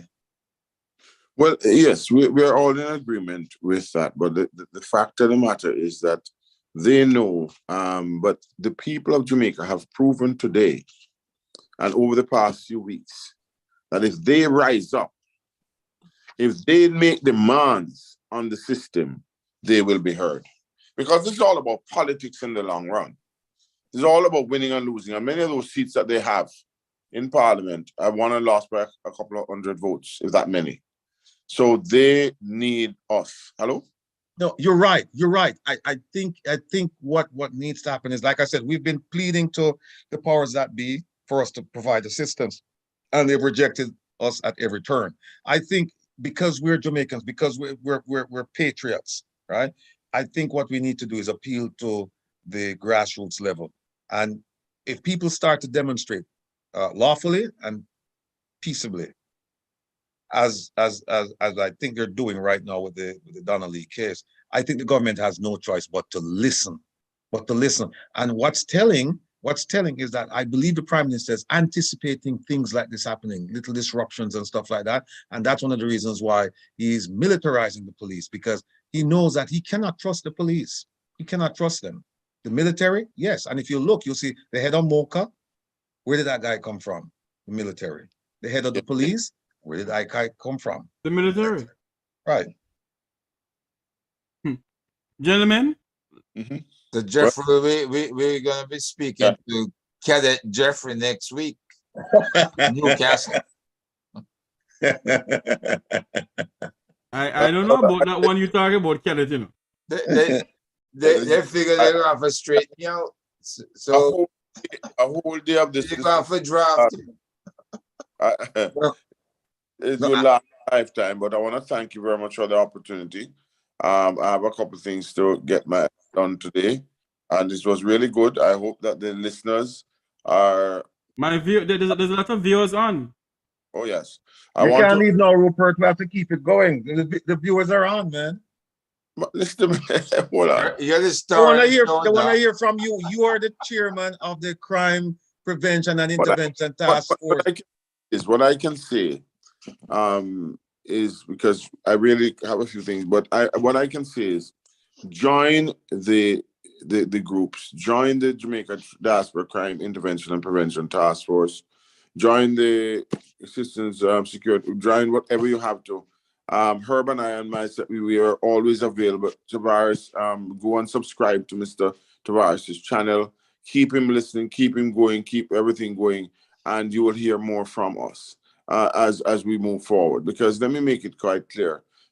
We have spent years and years of developing our craft. What hurts me most is that they're willing to pay for this advice. With Scotland Yard and so with people who have no experience about Jamaica, don't understand Jamaica, and they're willing to they have gotten in here people from Israel. What do they know about Jamaica? Right? All those people. And yet they walk past us. There is a reason. Okay? They brought in the Chinese, right? More so than anything else. They're giving concessions to the Chinese more than our own people. I know somebody who started the program the other day, and the Chinese will not even, they will not support us. It's called grocery list. They will not do it.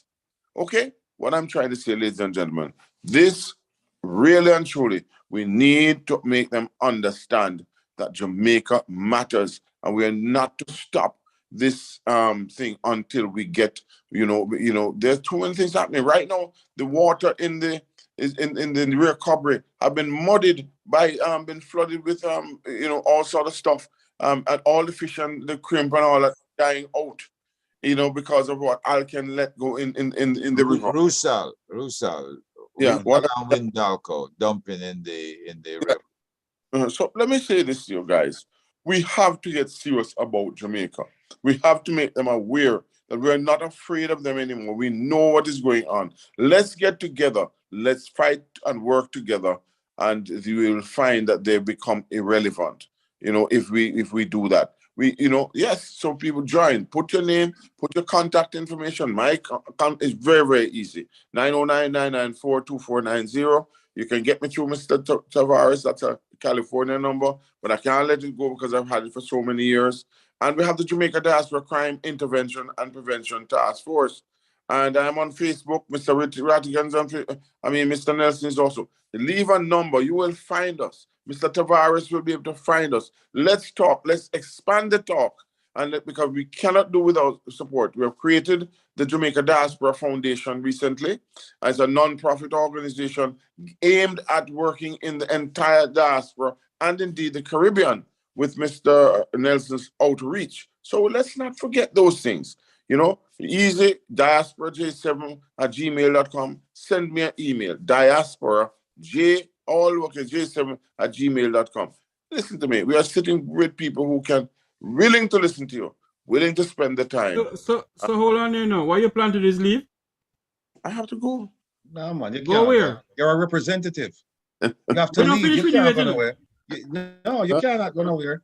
Let me just. Listen to me. The conversation about Donnelly just began, See, people there, I have 17 going up to about 30 people now, Exactly. So you can't leave. So you can't go. The people that need to hear from you.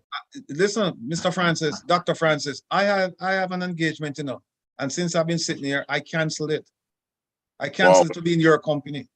Right? All right. Now, let me just say something that Jamaica, if you really want to know about corruption, I guess you know about corruption in various and high. But if you really want to take a stock of corruption, get Wilfred Samuel Rattigan down there to start investigating donor funds. and donor countries and donor agencies, funds that they've received for the benefit of Jamaicans over the past 10 years.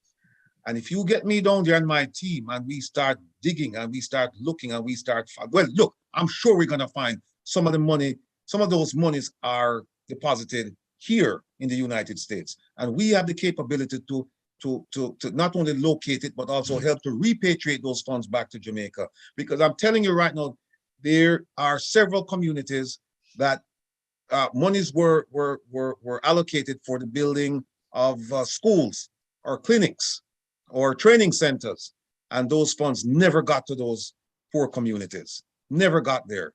A few dollars were handed out to certain people in the communities, but by and large, the bulk of those funds ended up in somebody's account.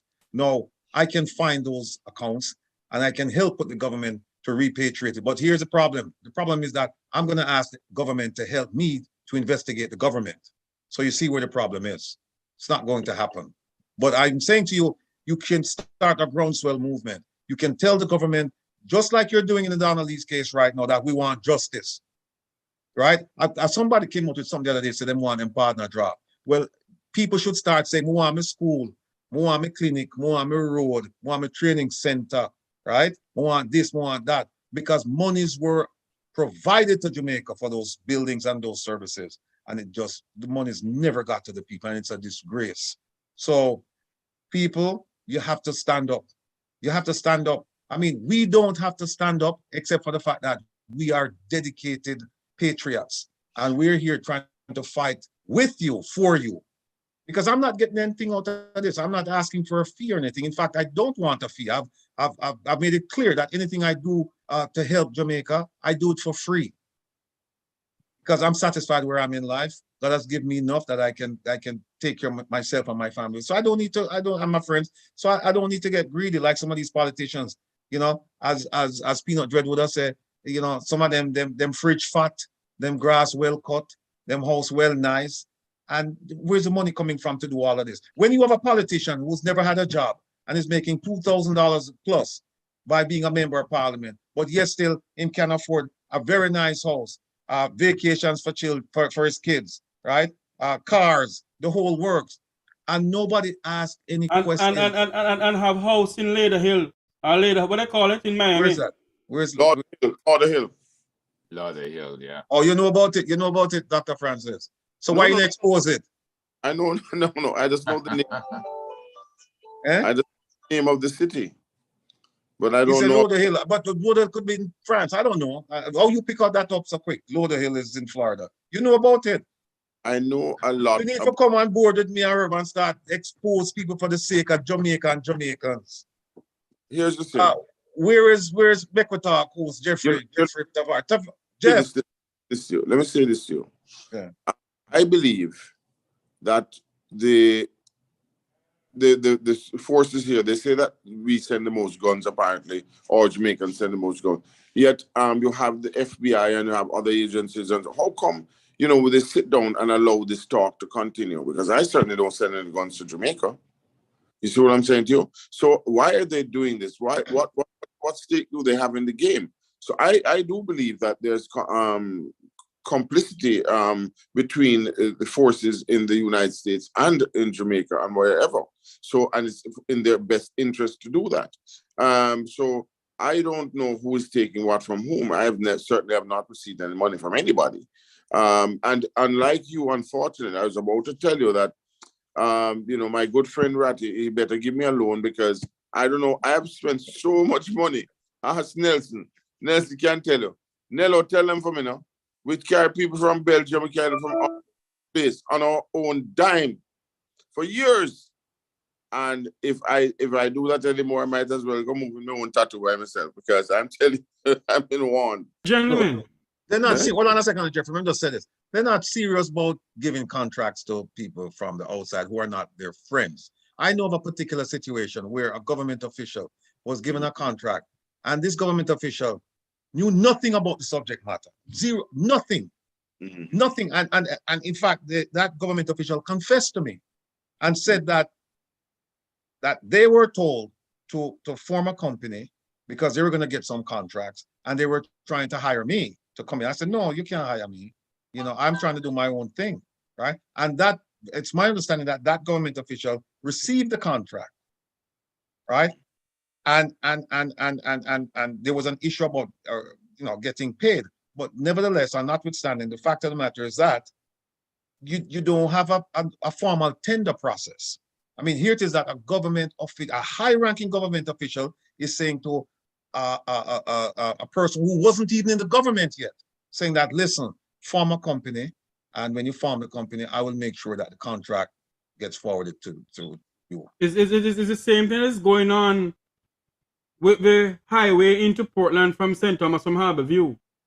The Chinese have one leg of it, and certain politicians have the other leg. And certain politicians' husband, a certain politician husband as a part of it. Now, And certain politician wife. keep in mind, Jeffrey, when the highway through, I think it's St. Catherine, Yorton, was happening, and they handed over a portion of it to the Jamaican engineers. You recall what happened? That No. a whole portion of the highway washed out because it was improperly constructed. So I hope that when you get on the highway coming from east, that if it's a heavy rainstorm, that it's gonna hold up till you get to Kingston. Gentlemen, because it suggests that we're not doing things right. Gentlemen, let us go back to the whole Donnelly issue, because that is the reason why we really have this, but we have to go after other things that is affecting our country. The whole Donnelly issue is that if yes, they charge the gentleman, and it's all good and done, they charge the gentleman. But are we to believe, or are we to trust the JCF that they will not mess up in this like they mess up in the Klansman trial, Mr. Rattigan? That's an important question, and the answer is I don't know, because if you do it based on recent history, and I go back to February 28th, 2020, I believe, the police commissioner gave a speech at the Civic Center in Lauderhill, Florida. I was there, and he was bragging about arresting some of these guys and putting them out of business, right? And he never had the foresight, never had the vision. And again, this man is no leader. But what he should have done, instead of bragging and showing off and getting unnecessary and undeserved hand claps, what he should have been doing is sitting down with these investigators and the DPP and say, listen, we have to make sure we put these guys away. So let's go over the evidence again. What do we have? How was the evidence collected? Who collected it? Where was it collected? How was it transported? Where was it stored? How was it tested? All of those things. The chain of command. Who's signing off on the not the chain of command? What do you call it, Herb? Chain of custody. Chain of custody. Right. Who signed off on that? And then you wouldn't have the problem where Chief Justice Sykes is asking, well, where did this evidence go? And the investigator is saying, I don't know, I gave it to this guy, but I don't know where it is, and they can't find it, right? Instead of bragging, this is what he should have been doing. That's what a true leader would have done, because this is a monumental case. It's an epic case, and they've been losing so far. Thank God that the men are still on trial because they're still pending charges, but God forbid that they should be let go scot-free. Like I said, I'm not waiting for that to happen. Hopefully it doesn't happen, and I'm not waiting for it to happen to ask the police commissioner to leave. I'm asking him to leave now. Now, having said that, keep this in mind, Jeffrey, that Yes. prior to this, we had police officers showing up to court without case files. We had police officers not showing up to court because they had no case file. We had case files disappearing because of corrupt practices. So the entire reason we came up with having fusion centers would have taken care of all the issues that Mr. Rattigan is talking about, and that this police commissioner has faced. And like some of these states, like Texas, El Paso, when they did their fusion center in Texas, they used 3 officers from 3 different jurisdictions. And when it showed results, then they went ahead and went to full manning and funding. So the bottom line is, if you really and truly trust your officers to do an investigation and keep the investigation confidential, I believe it would have been done already. But I believe that they do not trust their officers to keep everything confidential. This is why they run around to Parliament and say that if the Integrity Commission has an investigation submitted to them, it must be kept secret. And that is what I don't understand. They are the servant of the people of Jamaica. Yes. Nothing should be kept secret from us. It should not be kept from the people of Jamaica. People of Jamaica need to know what their politicians are being accused of. And that's not happening. You need transparency. If you have transparency in everything that you're doing, then you have accountability that will follow. But it's not happening. It's absolutely not happening. And it's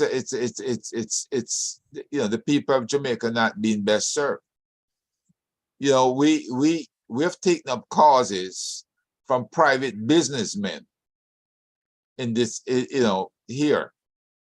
And those causes have shown that there's more than adequate government corruption. There's corruption on the part of high-ranking police officials in order to put charges against businessmen there on the island.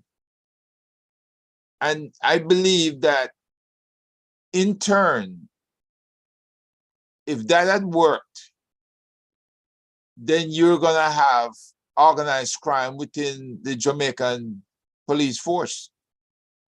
But they already have, because if the JCF have members of the JCF contract to kill poor pauperizing Jamaican citizens. I said it before, you know, the criminals are becoming a clear and present danger to the national security of Jamaica. And I dare go further. The Jamaica Constabulary Force is becoming a clear and present danger to the national security of the people of this country. Because if what they're doing to businessmen is legal and the DPP doesn't take action and the court, the judges can't see it, then it means that the small man and woman in Jamaica is under siege and they're gonna keep suffering, because now they can push the businessmen around who can afford lawyers, and they can defy the court when the court gives a court order. This is what we're seeing. We don't want to come out with anything else for now, because we know the case is being worked. Well, the bottom line is, it's a damn shame to see what happened to good people, because other good people stay quiet. And there's an old saying, you know, that's all it takes for evil to exist, is for good men to say nothing. So the question I want to ask, Mr. Nelson, Mr. Rattigan, and Dr. Francis, if this gentleman who brutally murdered Donnelly Donaldson, brutally murdered her, is the DPP should ask for the death penalty? Mr. Rattigan? Well, they've said that their investigation and the high science have determined that. You mean the Kubaka again? Well, he said science several times, so you know. But if he's saying that based on science and technology and investigations, that they've determined that this man is more responsible than not for her death, right? And they haven't found the body, and they believe that another person, at least one other person, was involved in disposing of the body. Look, I'm a firm. Could you say if the other person is a civilian or a law enforcement person? At this point, I don't know. It would be helpful if was it DCP or ACP Bailey, he was asked a question and he didn't go as far as to mention the profession of the person, but it would be helpful if he had mentioned. But regarding your question about the death penalty, I believe in the death penalty, and I don't worry about it being, you know, preventing other people from committing crimes. I'm worried about the one guy that we caught. I'm making sure that this guy doesn't come back to commit any more crimes. And based on what they've said in terms of the collection of evidence, overwhelming evidence, it would appear, and the fact that they've narrowed it down to him and maybe one or two other people, it's safe to say that if there are no problems with the evidence, then there should be a conviction. And certainly, I would ask for the death penalty. But I would ask for the death penalty not only for this case, but many other cases going on in Jamaica. Oh, and by the way, you know, this is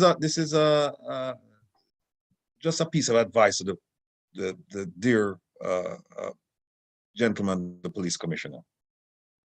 Now that he's used all of these resources to determine that this gentleman is responsible for the death of Donnelly, maybe he can use the same resources to address some of the 85 or 850 that happened since January to this year. I'm hopeful that because now they have the experience of doing this, right? So I'm hopeful that he will go back and look at some of the cold cases. And when you look at the cold cases, don't only look at cold cases for missing people, but look at cold cases for the Issa child, the stepchild murder, and all the other murders that commit. Oh, and by the way, I'd like to know, why is it that whenever you hear that 6 people were killed, 6 people were shot, the JCF, they report 6 people shot, 2 succumbed to their injuries, 4 in the hospital. How come you never hear about the 4? You never hear about the 4. And I'm sure some of those people died. And I'm wondering if they're part of the statistics. You never hear, go back and look. You'll hear 6 got shot, 2 died, 4 injured. You never hear, and 4 in the hospital. 4 in the hospital. You never hear about the ones in the hospital. Never hear about them. And you also never hear about when they seize gun. The whole of the Jamaica media come down and say that they seize the gun. But we don't see when they're destroying the gun. Where does the gun go? And how come they're not talking about the guns that have been missing from the armory? There you go. And the money that was missing from the armory too. Money missing from the armory, they're not talking about it. And then, you remember the guns that they found over in stadium? I'm not hearing you. You're going down low. What happened? You're going down low. No, you remember the guns that they discovered using a backhoe. They had to dig under the ground to find all of those rifles. At the National Stadium. Yeah. No, come on. Yeah, which gunman going to bury him gun? I mean, you need your gun, right? Because that's how you make your livelihood. You're a criminal, right? And you're not a criminal without the gun, because the gun gives you the power, right? And you're gonna bury your power so far down that they have to get a backhoe to dig and get that out. And I'm buried like in a public spot too. I mean, I don't know what to make of it. I really don't. I want to just before you say something, Doc. I suggested over 4 years ago, rather than have the Tivoli Commission, we have a truth commission, and let everybody come lay their cards on the table, guns on the table, whatever they need to lay out there, and say what has been happening. Free up the honest people in the police department to say exactly what has been happening, right? Because without a truth commission, as demonstrated by Mandela, the country can't move forward. We're going to be in this state of anarchy all the time. And in fact, you have some truths out there about ministers and their involvement with the gangs that started this whole thing, and the garrison communities that kept this thing going all this time. Yes, you also have truth about outside foreign powers that have interfered internally and caused us to be off course all this time. Foreign powers who have taught us the art of weapons trafficking, drug trafficking, and now human trafficking, whether it's the cartel or foreign country. So these are some of the things that need to come to a head for us to move forward. Because if you have people holding secrets and dying because they have these secrets, we're not going to get anywhere. You need everything to come out in the open. And if you're going to give folks a pardon or whatever it is, so be it. But we can't get no politician in pardon, do we know? No politician in Jamaica deserves any pardon. Yeah, but Brother Tavares, that's can I just speak to what was said in terms of the death penalty? Well, I'm an advocate long time, so Wilfred didn't actually teach me that one. I've always been, and I don't have to leave no stone unturned with that one. The fact is, if you take a life, you planned it, you executed it, you premeditated, you shoot somebody, like in Jamaica, gun crimes are the major crimes, and if you pay somebody. Now, the cowards who sit down and plan, they don't want to work or what have you, apart from that, they want what you have, that you've worked hard for. Whether you're a family member or not, you be on the lookout, I tell you. Duppy know who to frighten. Because if that young lady, Donnelly Donaldson, had any backative, and you know what I mean by backative, she would not have died at the hands of that fellow. She would not have died. Because he knows that retribution would be real. So, let me make it quite clear. That's why, and I'm not a Don man or anything, but I'm just saying to you, I remember, and I've told you this before, in 1959, a man named Thaddeus Hyatt, he killed 14 people because he sent his money from England, came down to the labyrinth, and them named it off. A couple of my relatives, apparently named Wilmot, were involved. And he killed 14, including 3 children, and the last child, he shot the child and set the ice pick and run through the child. The one that I heard the other day is heinous, just such heinous or worse. You know, be careful who you invite in your house. What I'm trying to say to you is, I, as a child, hid under my bed because I couldn't believe it until they hung the man. And that was enough for me. I now realize that people who do that, people who go out, they don't want to work, they're just lazy, they sit down there and expect to, and they're going to take from you and kill you. Let me make it quite clear. From this guy, you want to like it or not? I'm a Christian. I believe in the Bible. Right? But I'm saying to you, thou shalt not kill, like that. Because God did his thing to you. Remember when he fight and him, and bring down and all that sort of thing. That's not an issue for me. But when you go out, like it's happening in Jamaica, and you envy somebody because they go and work in the coal and come back and you stay there, and you shoot somebody, you pay somebody to take out a business partner, what have you, you should not be begging for your life because you're wicked. You're wicked and you deserve to die. Sorry. That's and that is true. Mr. Rattigan, can this individual, this beast that took the woman's daughter, take her to his apartment and brutally murdered her, is it that the lawyer may please some insanity on him? Well, we've heard reports that he was checking into a mental institution. I don't know if that's true. So that remains to be seen, because there's a lot of rumors. There are lots and lots of rumors out there about what he's doing And some people are speculating that he could be setting up a defense and first trial. And then we'll just have to wait and see. But like I said before, if they can't get this one right, then we'll be on to them, meaning the JCF. I've said it many, many times, and I'll continue to say it. I'm wishing them the best. And I'm hoping that Donnelly's family will hire a group of investigators and an attorney to take a look and at what's going on, and also to be a liaison between the family and the prosecutors and the police. So that's where we are. We'll just have to wait and see. Oh, but let me ask you this. Do you believe in the concept that a man is innocent until proven guilty, despite the fact that you may have an overwhelming amount of evidence in front of you saying that he's guilty as sin?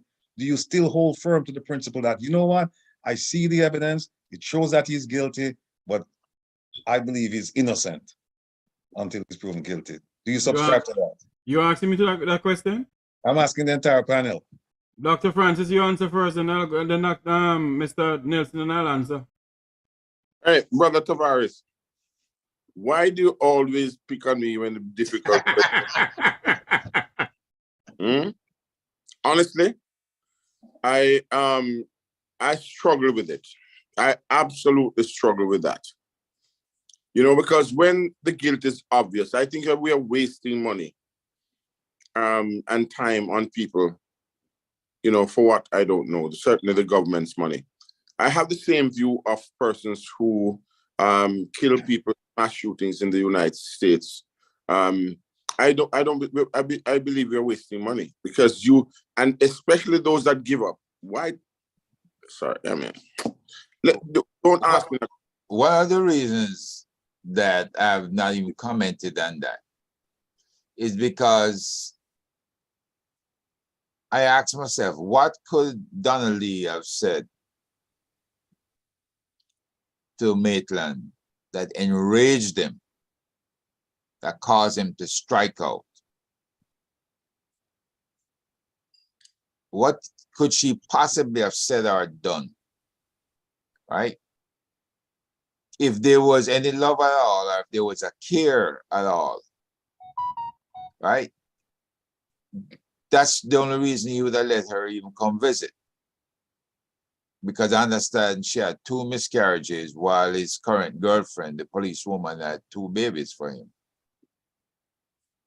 So what is it that caused him to have to kill her? I think he planned this, you know. My take on all of this, I think he planned it to the T, where he took her to the apartment, and then he went to wherever to buy cleaning supplies or whatever. I think he planned to brutally murder this woman. But then, Jeffrey, stick a pin, because if he, in an instant of rage, even went at her and she had to run from him, fall, hit her head, and then he discovers she's dead, that wasn't premeditated. No, but I don't think it's a crime of passion. No, we don't know what the situation is unless he confesses. No. Hold on, Herb. Yeah. Yeah, I know. Yes, I understand what you're saying, but I think that this guy is a narcissistic fellow to the extreme. That's my viewpoint. It's not based on what evidence, though, Dom. That's the evidence. I was just about to say that. Okay. I just viewing him, looking at him, and his body language, in terms of pictures that I've seen, etc., and you know, that sort of thing. I think she may have said something, in regards to perhaps his child, the paternity of the child, something that would enrage a man in Jamaica, to the point where he said, "Look," or she might have said, "Decide to expose him on social media," and that would ruin him. Or maybe she knows something deeper, since he seemed to have had other connections that made him fairly well off as a constable. And she maybe had said, well, you know, something, if you don't so and so, I'm going to, and he says, okay, that's it. You got to go, right? You got to go, because she knew she had the power to do it, right? And that is just sad, because I know for any of my girls, he would be in for a damn good fight, and he may not have won that fight. I know, because I taught my girls to fight to the death. Don't allow anyone to move you from one location to the next. That's it. Absolutely not. Whatever you got to use. And I know for a fact that it has been done at least once or twice or 3 times by my girls. Not to go out to people's hand and beat them to a frazzle. Okay, just letting you know. So the point I'm trying to make is this, that I'm not I have warmongers, but the fact of the matter is that you got to teach your children to defend themselves. And you got to make them understand that you cannot love someone more than you love your own self. And you must know how and when to walk away. Understandably, this young girl of 23, with a lot of promise, she's not stupid. To have done what she did in social media and to have such a following, she is absolutely not, but she was in love, okay? And she felt it was and she, like most Jamaican women, for example, she would forgive him every time he said he was sorry. And, but, you know, sorry, saying sorry doesn't mean I love you, if you remember that phrase. So my view is, my brother, having come up with girls, having, you know, girls around me and so on and so forth, they are very complex human beings. But to do that to a Jamaican woman is the waste of a good Jamaican woman. Coming from me, I will tell you, it is the truth. Okay? Let me just add this to it. We're speculating because we don't have the facts, because we're not part of the investigation. So we can only go by what we believe, what we think, and what's been said at the press conferences, right? Now, we don't know the cause of death because there's no body. They haven't found the body yet. And we don't know the circumstances under which she died. So it's open to speculation, and that's fine. We can speculate. I mean, that's why we're here, because we don't know the facts, right? But let me play devil's advocate. What would you say to a defense of self-defense? Because she's not there to speak her truth. And I suspect that his attorney at some point has to mount a defense. What if he gets up and he says, well, hey, you know what? They were there, they got into an argument, she tried to stab him, and somehow she got killed. I mean, the problem though is that the body's not there, so where's the body, right? Because if that's the case, he should have just called and reported it. But putting that aside, what do you think about that defense? That's baloney, because if that were the case, and it was self-defense, then what you should have called your police officer. You know the drill. You should have called in and reported it, that she came at you and then she fell by mistake and whatever, and leave it to it. I think you'd have had a damn good chance. Yeah, but he panicked. What if he said, I panicked? That's it. You know, his attorney would bring that out, that he panicked. He's a young officer. He's young. He's inexperienced. No. He's been in the force for not. How long has he been in the force? He was in Montego when he came. How long has he been in the force? He hasn't been there for 10 years. Well, you don't need 10 years. How old is the man? What's he, in his 20s or 30s? I think. I'm not sure. Exactly. So he don't. But it doesn't mean that you can't panic, though. It doesn't mean that you can't panic. Well, I mean, there's no age on being panicked at a situation, especially if something that he's never been in before. And I'm just saying that he's never been in it before. But on social media, they're saying, you know, and that's the problem with social media. People come up with all kinds of things. So you have to be careful, because then you go down a rabbit hole and then you find out that it's the wrong place to be. But I'm sure they're going to mount a defense. I'm absolutely sure they're going to mount a defense. But Mr. Rattigan, I mean, yes, they're going to mount a defense. But what can... All right, say for instance, say that the family don't have no lawyer at all. There's no lawyer for the family. And this thing go to court. Who represent the family? The government? Yeah, the government. Yes. Okay. Yeah. The government represent the family. The DPP. Yeah. Represent the family. Okay. So for instance, saying that they did the same thing. So they collect all the evidence and Rattigan collect evidence and give it to Francis. Then Francis give it to Nelson. Then Nancy give it to Tavares. And when it go in front of, they say the Chief Justice then. And Rattigan said, but I give it to Francis, and Francis I give it to this and I give it to that. How can the government build a case if that all of that is all through the door? Is it that his lawyer not gonna come in and say, okay, we don't have any evidence, so Well, it's like we don't have anybody. There's something called chain of custody. And in the FBI, it's a very important document because when you collect evidence, you have to sign. Once you touch that piece of evidence, you have to sign time and date and sign your name.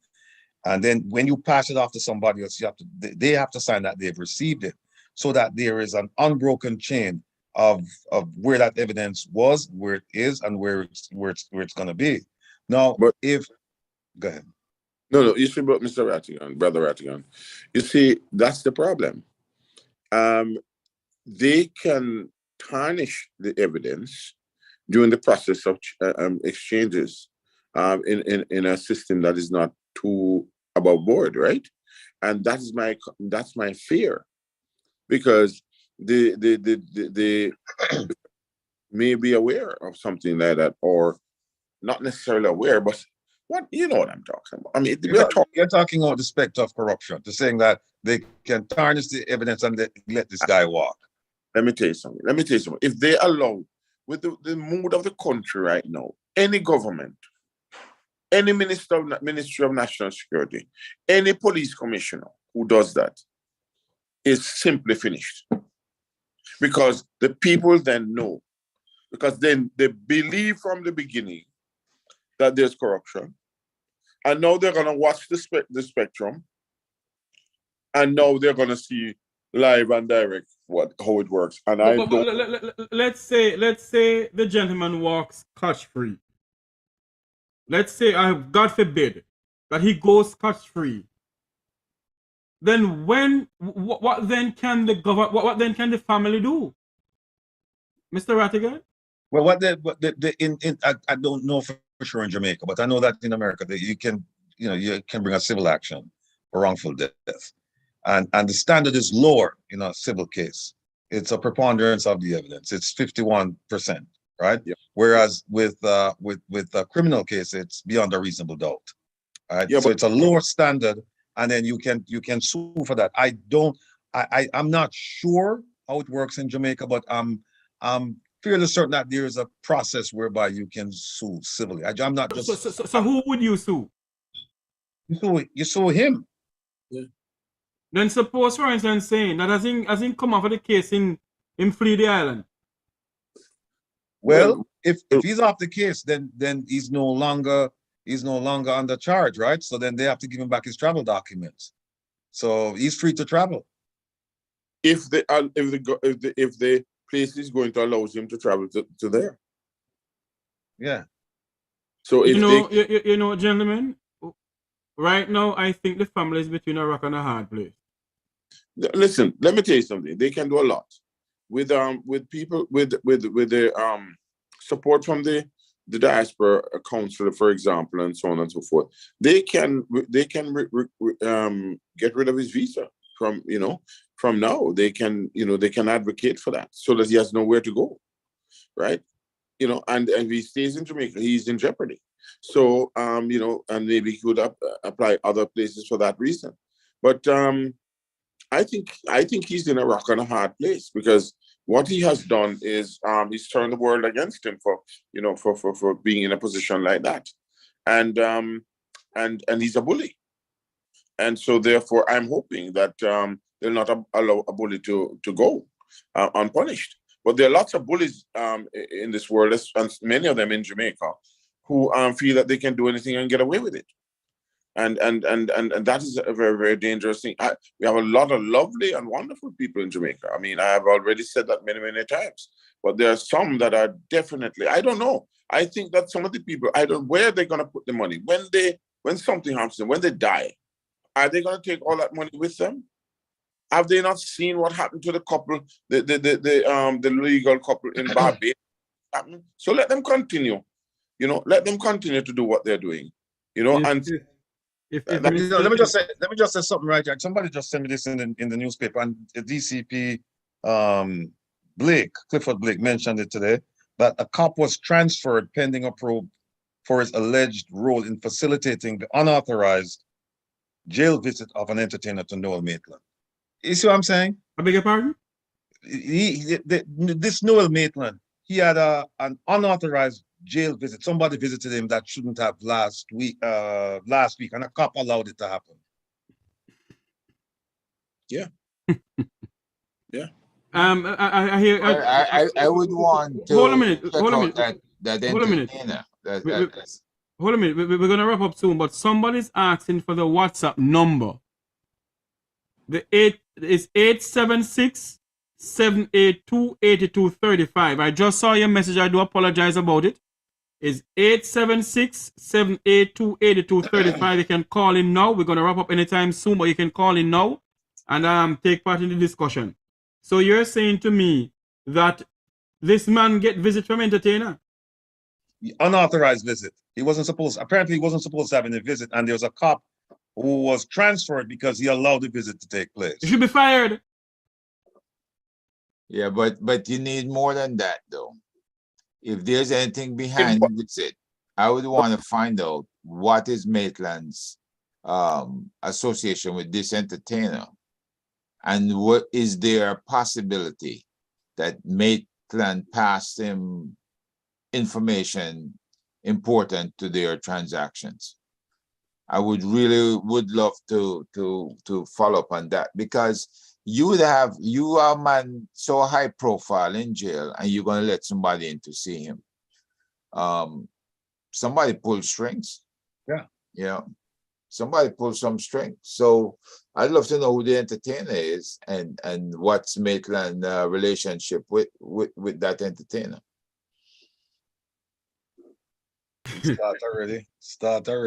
Let me tell you. Go ahead, Dr. Francis. I keep on telling you this, Jamaica is a very complex place, and anybody who don't take Jamaica seriously is not really serious. Because I'm telling you this, that the things have happened in Jamaica that would never happen anywhere else. And I love the country, really, really love the country. But I'm telling you, there are some there that no matter what they tell you, they don't love the country. No matter how they think that they don't. They love themselves, and they love what they can get, right? And they love the power. But if you take them out of Jamaica, they are powerless. Okay, and they envy people as well, who seemingly are doing not as good as them, but they still envy them because they can think independently. And trust is a very, very important thing. But you are good people in Jamaica who really don't want this to happen.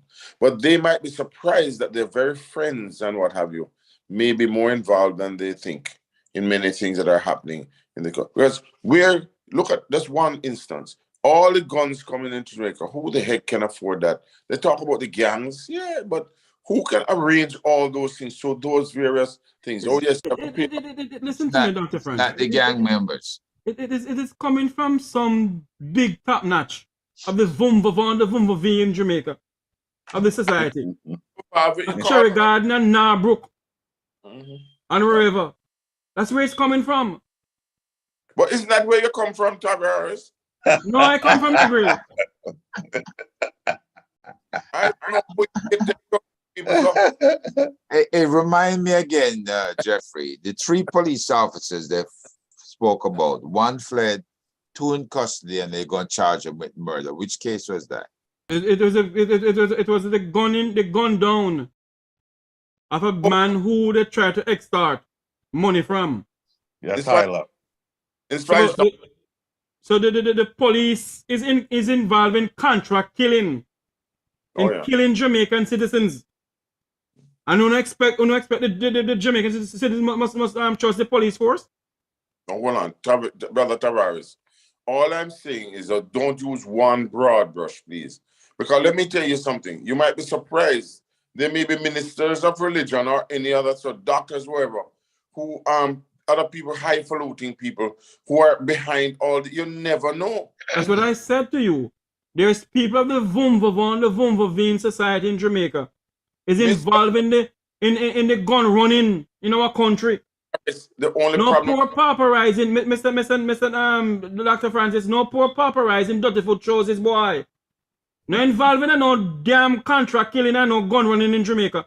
It's the people in Cherry Garden and Upper St. Andrew. And some people, and hold on, Mr. Nelson, hold on, Dr. Francis. And some people who they're bringing in this country, who they give tax waiver to. Looking at them, looking after them circle too. Oh yeah. Containers coming in this country with guns. At the wharf of Kingston's let free. Because the name Bangaranga or Lungalange. Yeah, but too much damn nonsense going on in this country. Yes, but brother Tavares, I tell you something. Sometimes your language escapes me because I am trying to find a boom vava boom vam vam. All right, the boom vavan, the boom vavan society. Let me tell you what that mean. The boom vavan mean the people in a cherry garden who don't name tin mackerel dirty girl. You see? Where when police stop them on roadside, oh, okay, go on. But if they stop the dirty foot choices, boy, they have give me sitting up, come out of this now, boy, and girl. And cost them too dirty bad word. But when but when you see the Vumvavon, the Vumvavi in the Prados and in the Range Rovers, oh Lord, you treat them like them a king. But the people who you must treat like king, who is down there like you treat them like shit. No, but let me say this though, that not all I hate broad brush situations, and so that is you and Dr. Francis. Why? I live in Jamaica. You live in Jamaica, yes, and you leave. But I live in Jamaica and see so much classism and prejudice. Hold on. And the amount of nonsense that goes on in our country. Hold on, brother T. But listen to me, man. Where you going, sir? Remember, you know, I'm mad this evening because this damn boy killed this woman for nothing at all. And to me, because the family don't have the attorney to stand behind them. And if no, on a very serious note, if we don't look at this thing seriously, you know, he make it away scot-free. No, hold on. You know, I think let me address the issue of don't have a Mr. Madigan has made one of the best overtures, and I know him to be serious about what he's saying. That he would, as the attorney of record, would, you know, be able to, you know, intercede, whatever. And he's serious. But I think that there are people saying, don't do it. Don't do it because you don't want to make this thing political. Okay? It's not really political because the People's National Party have a senator who marching because the People's National Party looking vote. Well, no, okay, fine. They're looking for, but I'm still saying to you, when it comes to the diaspora, that second cousin that you don't really like, in some instances, there are people like that. They, you know, second who? Second cousins. We are not even considered first cousins in the diaspora. Some people don't believe that we are even Jamaicans. Oh. Did you know? Okay, so I'm just saying to you that I thought you were talking about someone else because I have to tell him how to. Anyway, continue. No, I know exactly what you're talking about. Please leave the man alone. All I'm saying to you is this, right? That from my perspective, I think it's the best offer that they've ever been made, right? The best offer, and the most sincere offer. And I know the man I'm speaking about, not because he's on the thing right now, but the fact of the matter is, with his influence and others that they could have, if they, you know, they're doing whatever, you know, he's willing, and that would make the difference. That would make the difference. So, you know, I think that is something, but they're not doing it for a reason. Not that they have heard the appeal, they are not doing it for a reason. And I believe. I'm gonna say this now. And I will have to wrap up because Mr. Rottigan look like he's getting uneasy. You need some flour dumpling and ackee and saltfish. No, my time is your time, my brother. My okay, time good. is your time. Because people coming on and people asking Dr. Francis to stay. Good. Nobody No, I think you're making it up. I think, all right. I think he's making it up. Right, Mr. Rupert. Right, Mr. Francis, you're not going anywhere, man. Stay with us, man. A long time I don't hear talk certain things, you know. Because you need to call a spade a spade. Listen to me now. Mm-hmm. I am saying to Donnelly's family, don't let nobody tell if you not get no lawyer. Not go so. Get a lawyer. And I'm asking Mr. Wilfred Samuel Rattigan, what did you say, sir, on the air before? Repeat what you say again, sir. Yeah, if they need me to come down, I will certainly come down and be the liaison for the family. And I will do it for free, F-R-E-E. All right, wonderful. You see, Christmas not only come once a year. Dr. Francis will be there for free, F-R-E-E. And Brother Herb Nelson will come down and he will assist too for free, F-R-E-E. I volunteer their services for free. And I will continue to shut up for my big mouth. Now come for free too. Of course, I'm talking for free. No, coming down there for free. No. The family don't reject me already. The Bumblebee and the Bumblebee will take The family don't reject me already. But on a very serious note. On a very serious note. On a very serious note though. We're here speaking. And we're here talking about the brutal murder of Donnelly Donaldson. We may not hear how she was murdered, but I believe it's a brutal murder. What can we say to her mother, who is in University of West Indies Hospital lying down now? And when she heard the news from the JCF command that they're going to charge this man for murder of her daughter, she said her daughter is her doctor. You know, the daughter is the one who give her medicine, the one who massage her feet, the one who said, "Mommy, what?" I think they share a bed together. Now tell me something now, Dr. Francis. You, all right, the 203 are not married. Me not married. But you know what I mean. You, Dr. Francis. Yeah, the Vumba Vast, so them no want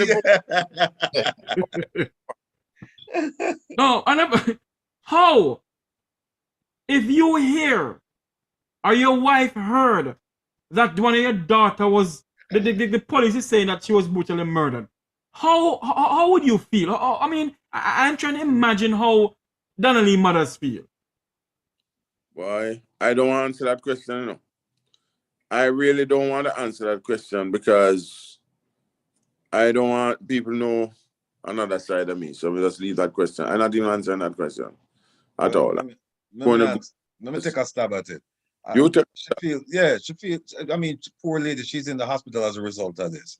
And now to hear the sad news, there is no closure, there's no finality to this. There'll never be.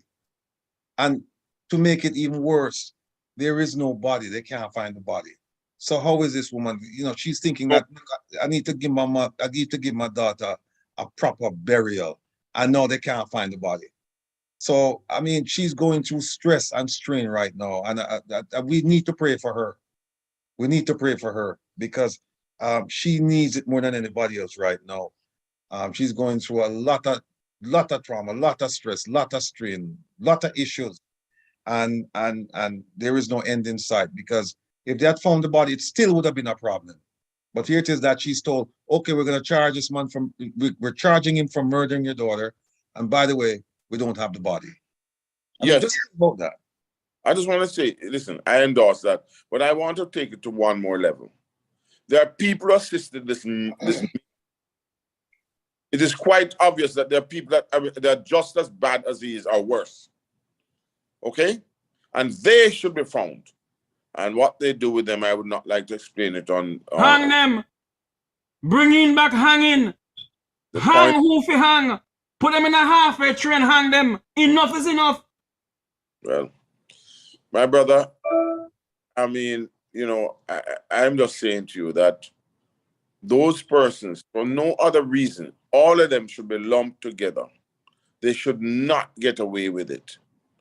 No matter even that boy in Clarendon that stabbed that woman 48 times. Yes, he get the death penalty, but you know, still in prison, yamming taxpayers' money. And when the children came to help her, he killed everyone. He killed everyone. Yeah, he killed everyone. And you're saying to me that we must just sit down and accept this bloody nonsense in this country while the damn taxpayers' money and Jamaican for Justice talking about, you know, you must be lenient? To hell with Jamaicans for Justice. To hell with human rights. Where were they when they were killing my family? Huh? Well, the Jamaican for Justice says nothing about the Donnelly case. Bunch of damn hypocrites. The Jamaica Council of Church says nothing about the Donnelly case. Bunch of damn hypocrites. Huh? The Council of Church is the same thing. Them a bunch of bloody hypocrites in the back pocket of politicians. We need to wake up in this country, man, and call a spade a spade. Because Donnelly is not from the influence of society. Of the Vumba Von, the Vumba V. Nobody can say nothing? I don't know where you get that from, but yeah. I said it to you already. The people who live in a cherry garden who don't yam tin mackerel. No. Hold on. Let me see. I'm dirty girl. I tell you something. There are lots of complexities in Jamaica, and Jamaica thrives, and the people of Jamaica thrive. But we need to get rid of this syndrome, what I call it, literally the Willie Lynch syndrome, in that it affects our psyche as to how we view other people in this society. And so therefore, I think that we really need to think more of ourselves than we do. I mean, yes, and we need to improve a lot of things. Yes, we're number one in this and number that, but we really, really need to improve ourselves. So please, Jamaica, understand yourself. Understand yourselves. This should be a galvanizing moment. A moment when we can say to ourselves, yes, enough is enough. We love everyone, but at the same time, some people don't love each other because they can just willy-nilly shoot somebody or what have you, play football with somebody's head. I mean, come on, that's... Hold on there for me, Dr. Francis. I have, sorry to butt in, I have senior journalist Dudley Thompson from Roots FM online. Mr. Thompson, good afternoon. Welcome to Make We Talk Special Edition, the brutal murder of Donnelly Donaldson. What is your views on everything, sir? Since you hear the press conference, what can you say about this, sir? Well, when I heard the police Fitzbailey announce that he has been charged for murder, it's upgraded from missing person to murder. I was hoping to see what was the evidence they had so far why it was upgraded from missing person to murder. But apparently they said they couldn't give much detail because they're still investigating. But that's a good sign so far because they said based on what they've been hearing, and they have enough, they use scientific evidence to conclude, although they don't find a body, but what they have so far, they can conclude that she has been killed, and she was killed on July 12 between 4 and 8 p.m. So based on the fact that they could conclude that, they have enough to charge Constable Noel Milton with the murder of Donnelly Donaldson. That's Dudley Thompson from Roots 96.1 FM. Mr. Thompson's in a meeting, so he can't stay along with us. Mr. Thompson, thank you very much for coming on, sir. Yes, man, you're welcome. Thank you. Mr. Thompson, you're related to the Dudley? That's Dudley's son. Thank you very much. Jeffrey, yes. Before I go, the police are saying that they was asked a question of about other persons, and they say they can't disclose that yet, but they say after the fact that he got assistance to remove the body from the home. So apparently more persons will be implicated as the case go along. Well, let me say something to you. We got whiff of some information from early this morning, but we couldn't say anything. Because if we did, we would jeopardize the case. So we couldn't say anything. So, anyway, Mr. Thompson, thank you very much for coming on, sir.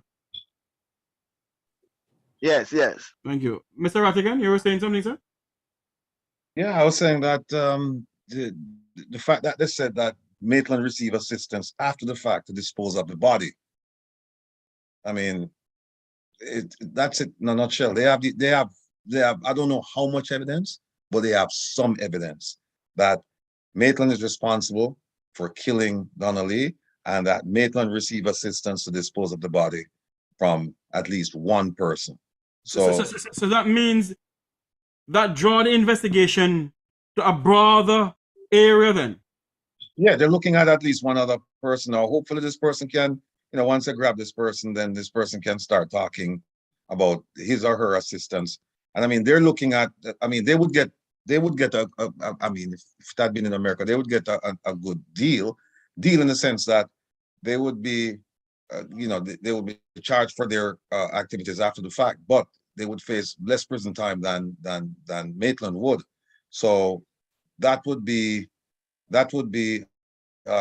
incentive for that person to speak, to say, hey, look, you know what? I didn't know anything about the killing. I didn't know anything about her or whatever. I was just told to come over and help. And then when I went over, I saw this body and then I helped him. Of course, they're still going to go to, they're going to spend some time in prison, but not as much as the alleged murder. You're an attorney at law. And if you were Donnelly's lawyer, family lawyer, would you call for the death penalty? Well, or can you call for the death penalty? Yeah, I would ask for them to prosecute the person under the death penalty. Yeah, I would ask for it. So wouldn't you ask the accomplice to do the same for the same thing? Well, it depends. If he's providing information, it's a lesser crime because he didn't participate in the murder occurred before he got into the picture. Apparently, based on what Fitzbailey is saying. So I don't know if he would be eligible for the death penalty, but he would be eligible for a long prison sentence. And so if he wants to curtail that, if he wants to make a deal with the prosecutor, he certainly could, to say, look, I'll tell you everything I know and you give me a deal. I'll serve a shorter prison sentence. It is now 6:40 where Dr. Francis is. It's 5:40 in Kingston City, Jamaica. Breaking news. Donnelly Donaldson's boyfriend is charged for murder of Donnelly Donaldson. We're here speaking to former FBI agent Wilfred Rattigan, Dr. Rupert Francis, who head the Jamaican Diaspora Crime Intervention and Task Force. And we have Sir Herbert Nelson Jr., who is the chairman of the crime. What again? Repeat for me. Help me with that one, please. Chairman of the Crime and Security Committee Group of the Institute of Caribbean Studies. Okay. You see, you see who me up on the platform, yeah? People who have sense. Better sense than the Commissioner of Police. Better sense than the Minister of National Security and Injustice, Harris Chang. Harris Chang no want Rattigan to come in to investigate because Rattigan not pull up all kind of nastiness on them. All kind of nonsense going on in the country. I can behave myself this evening before they come for me, yeah? It is now, gentlemen, I think we're gone over our time. I know Rattigan want to go somewhere, but Dr. Francis like him want to sleep. No. Ah, boy. Vum man. You give him a new lease on life now with that. So I want you all, let us wrap up this evening. Let us wrap up because there's more time for us to come on. What would you say now as we go to wrap up? I know I may ask this question before, but as we wrap up, to the family of Donnelly Donaldson, to the people of our beloved country, Jamaica. And I will start with the senior statesman on the platform here this evening. Although his hair is black, there's a black hair and a white beard. I know he's not the senior, and I know Dr. Nez is the senior, but I'll start with him first. No, you're wrong. I'm senior to Dr. Herbert Nelson. Oh, okay, sir. But your hair look black, man, like as if you know. Anyway, go ahead. What is it? I got help like that way. I'm I want to thank you very much for the platform, brother Vumbuvavim.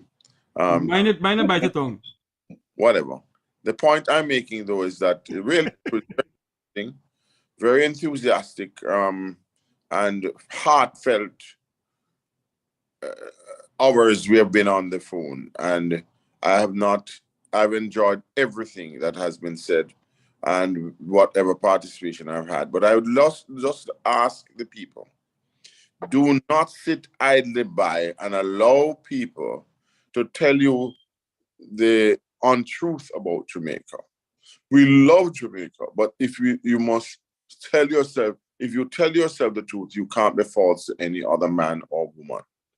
So please, we need this. We need to come together, work together, and see if we can improve the society, for not even if it's not for us, but for our children and their children.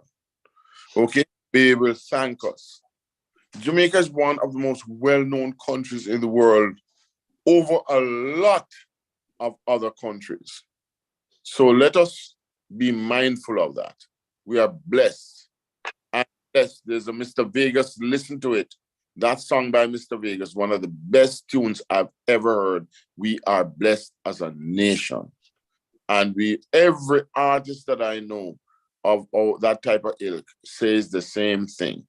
So please, we must regurgitate, we must tell our children, all my children know how I feel about Jamaica. So in closing, thank you very much for listening, everybody. Thank you very much, Brother Tavares, Brother Rattigan, Brother Nelson. It was indeed a pleasure. And I know I've been a little long on the closing, but it was worthy. I look forward to speaking to you more, and please stay involved. Do not capitulate. That's what they want this to be, a 9-day wonder. Let them not have their. Thank you. And the youngest of all, Dr. Nelson. Thank you very much for having me and for the people tolerating our utterances today. On a serious note, I would like to say to the family, I feel your pain. I know what it's like to have a loss or losses.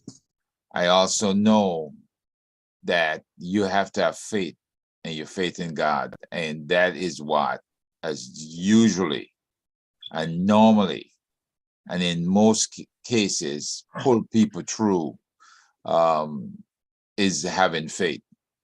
You have to believe that there's a reason why this has happened. And if I had to look on the positive side, it's exposing a lot of the underbelly of the Jamaican government, especially the security system, and what needs to change. And I hope that the good commissioner takes it as a challenge, that he is going to delegate and hold accountable, hold people's feet to the fire, to attempt to utilize these skills that they have. As I mentioned before, Assistant Commissioner of Police, Katrina Hood, she told me how great their officers were, how qualified they were, and why they didn't need our assistance to back up the minister's words when he said he didn't need our help. So if they're this great and they're disqualified, then prove Mr. Rattigan wrong. Turn the JCF around. Serve the people with honor, and ensure that this kind of indiscipline within the force is summarily dismissed, and that people will once again love their police and feel proud to stand with them as guardians of themselves in Jamaica. Again, my prayers with the family, and blessings to them as well. Thank you. Thank you, Mr. Rattigan. Yes, Mr. Tavares, thank you so much for having me on the program. It's been a blast. It's been my pleasure. I'm very passionate about these Jamaican issues, and my time, as I said before, is your time. Thank you for having me. Thank you for not only having me, but having me with this distinguished panel. These two men are my mentors and are like brothers to me. So every now and again I get carried away and they'll kind of like show me the straight and narrow. And I'm not too big enough to accept guidance. Indeed. Happy 60th to Jamaica.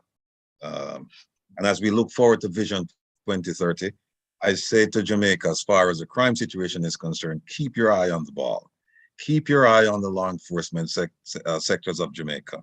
Make sure that the people who are there to serve you, that they actually serve you and that you don't accept mediocrity as normal. They're there for a particular person. You're paying your taxes for a particular person. And therefore you should not only expect, but you should also demand that they act in the interest of Jamaica. So far, in my humble opinion, they have not. For whatever reason, whether it's ignorance or them the ignorance and fool are them just have another motive. I don't know. Those are reasons best known to them. But we're looking at the evidence of their actions. We're looking at the fruits of their actions. And what we're seeing doesn't bode well for Vision 2030. So I've been very critical of the law enforcement leadership in Jamaica, and I will continue to do so because all I'm trying to do first and foremost is to make them better law enforcement officials, better. And if the job, look, everything is not for everyone. And so if they cannot meet the challenge, then it's time for them to go home. And they have homes to go to. They're not going to be homeless, so they should go.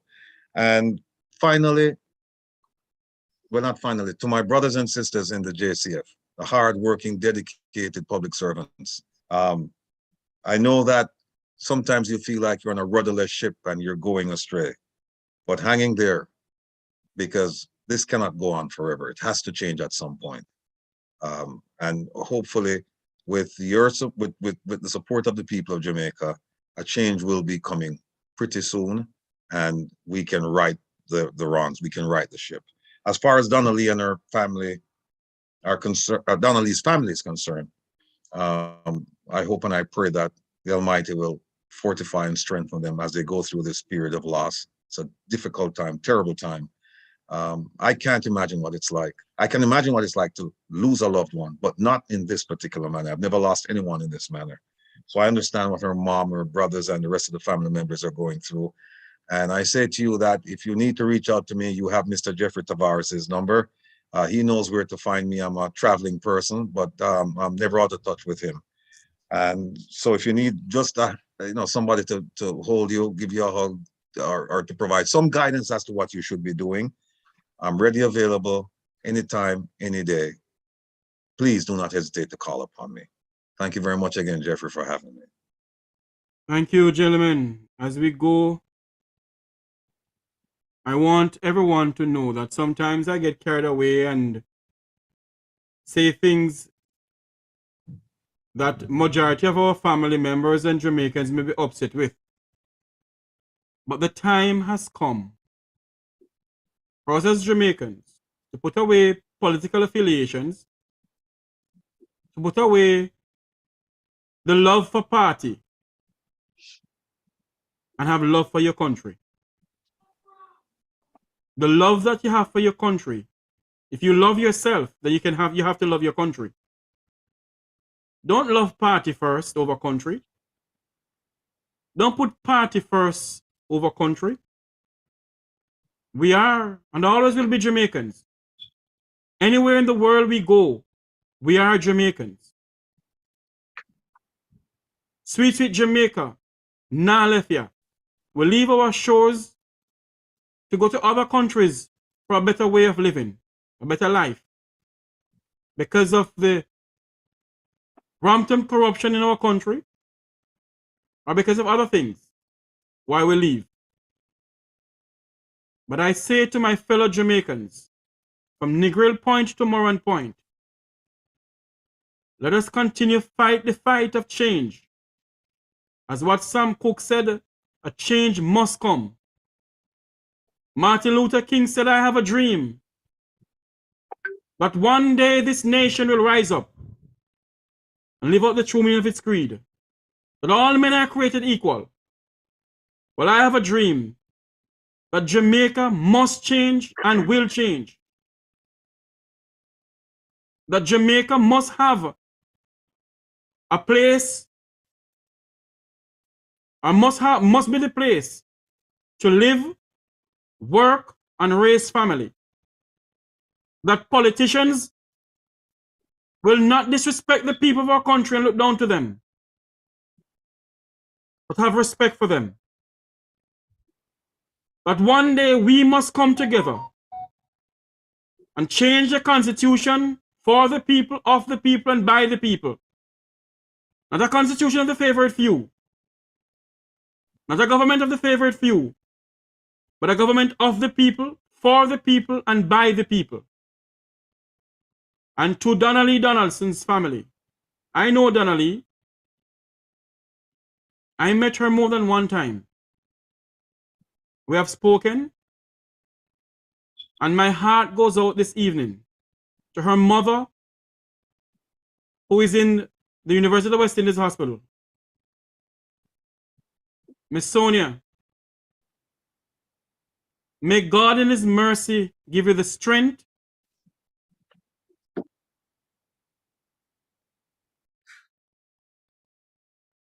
May God in His mercy give you the strength to cope through this. It's hard for Alex, her brother, and her other brothers and sisters, and her friends and family to go through this. There's no closure to this. There's nobody to say, okay, we can lay her to rest. But I say this to the family members. Keep faith. There's nothing powerful than prayer. There's nothing powerful than the Almighty God. And when men on earth may not give you justice, the man and the King of all kings, the judge of all judges, the lawyers of all lawyers, will give you justice. Continue to pray for God to give you the faith to go through this. And I'm praying from her mother, Sonia, that God will strengthen her to live through this. That God will give her the know-how to bring justice for her daughter. And I say to the family, do not let anyone tell you to get a lawyer. Get a lawyer.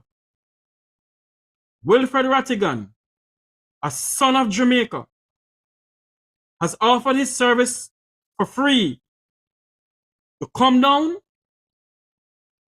to liaison with whosoever you have down there. And I'm pretty much sure Dr. Rupert Francis and Mr. Nelson will do likewise. I will continue on this Make We Talk program, as our national pledge said, to stand up for justice, brotherhood, and peace, to work diligently and creatively, to think generously and honestly, so that Jamaica may under God increase in beauty, fellowship, and prosperity. I will stand up and I will continue to speak out for the Jamaican people. Let this be a warning to the government that Donnelly Donaldson's case will not be a 9-day wonder. Let this be a warning to the JCF that this case will not be a 9-day wonder. And there are other cases out there that need enlightening. And we are going to do it. It is time for us to hold our country and the politicians accountable. For far too long, our people has been mistreated, brutalized by politicians. The Carl Gardens killing, the massacre in Tivoli Garden how many times? The Green Bay killing. The time has come, Jamaica, to take a stand. And the time is now.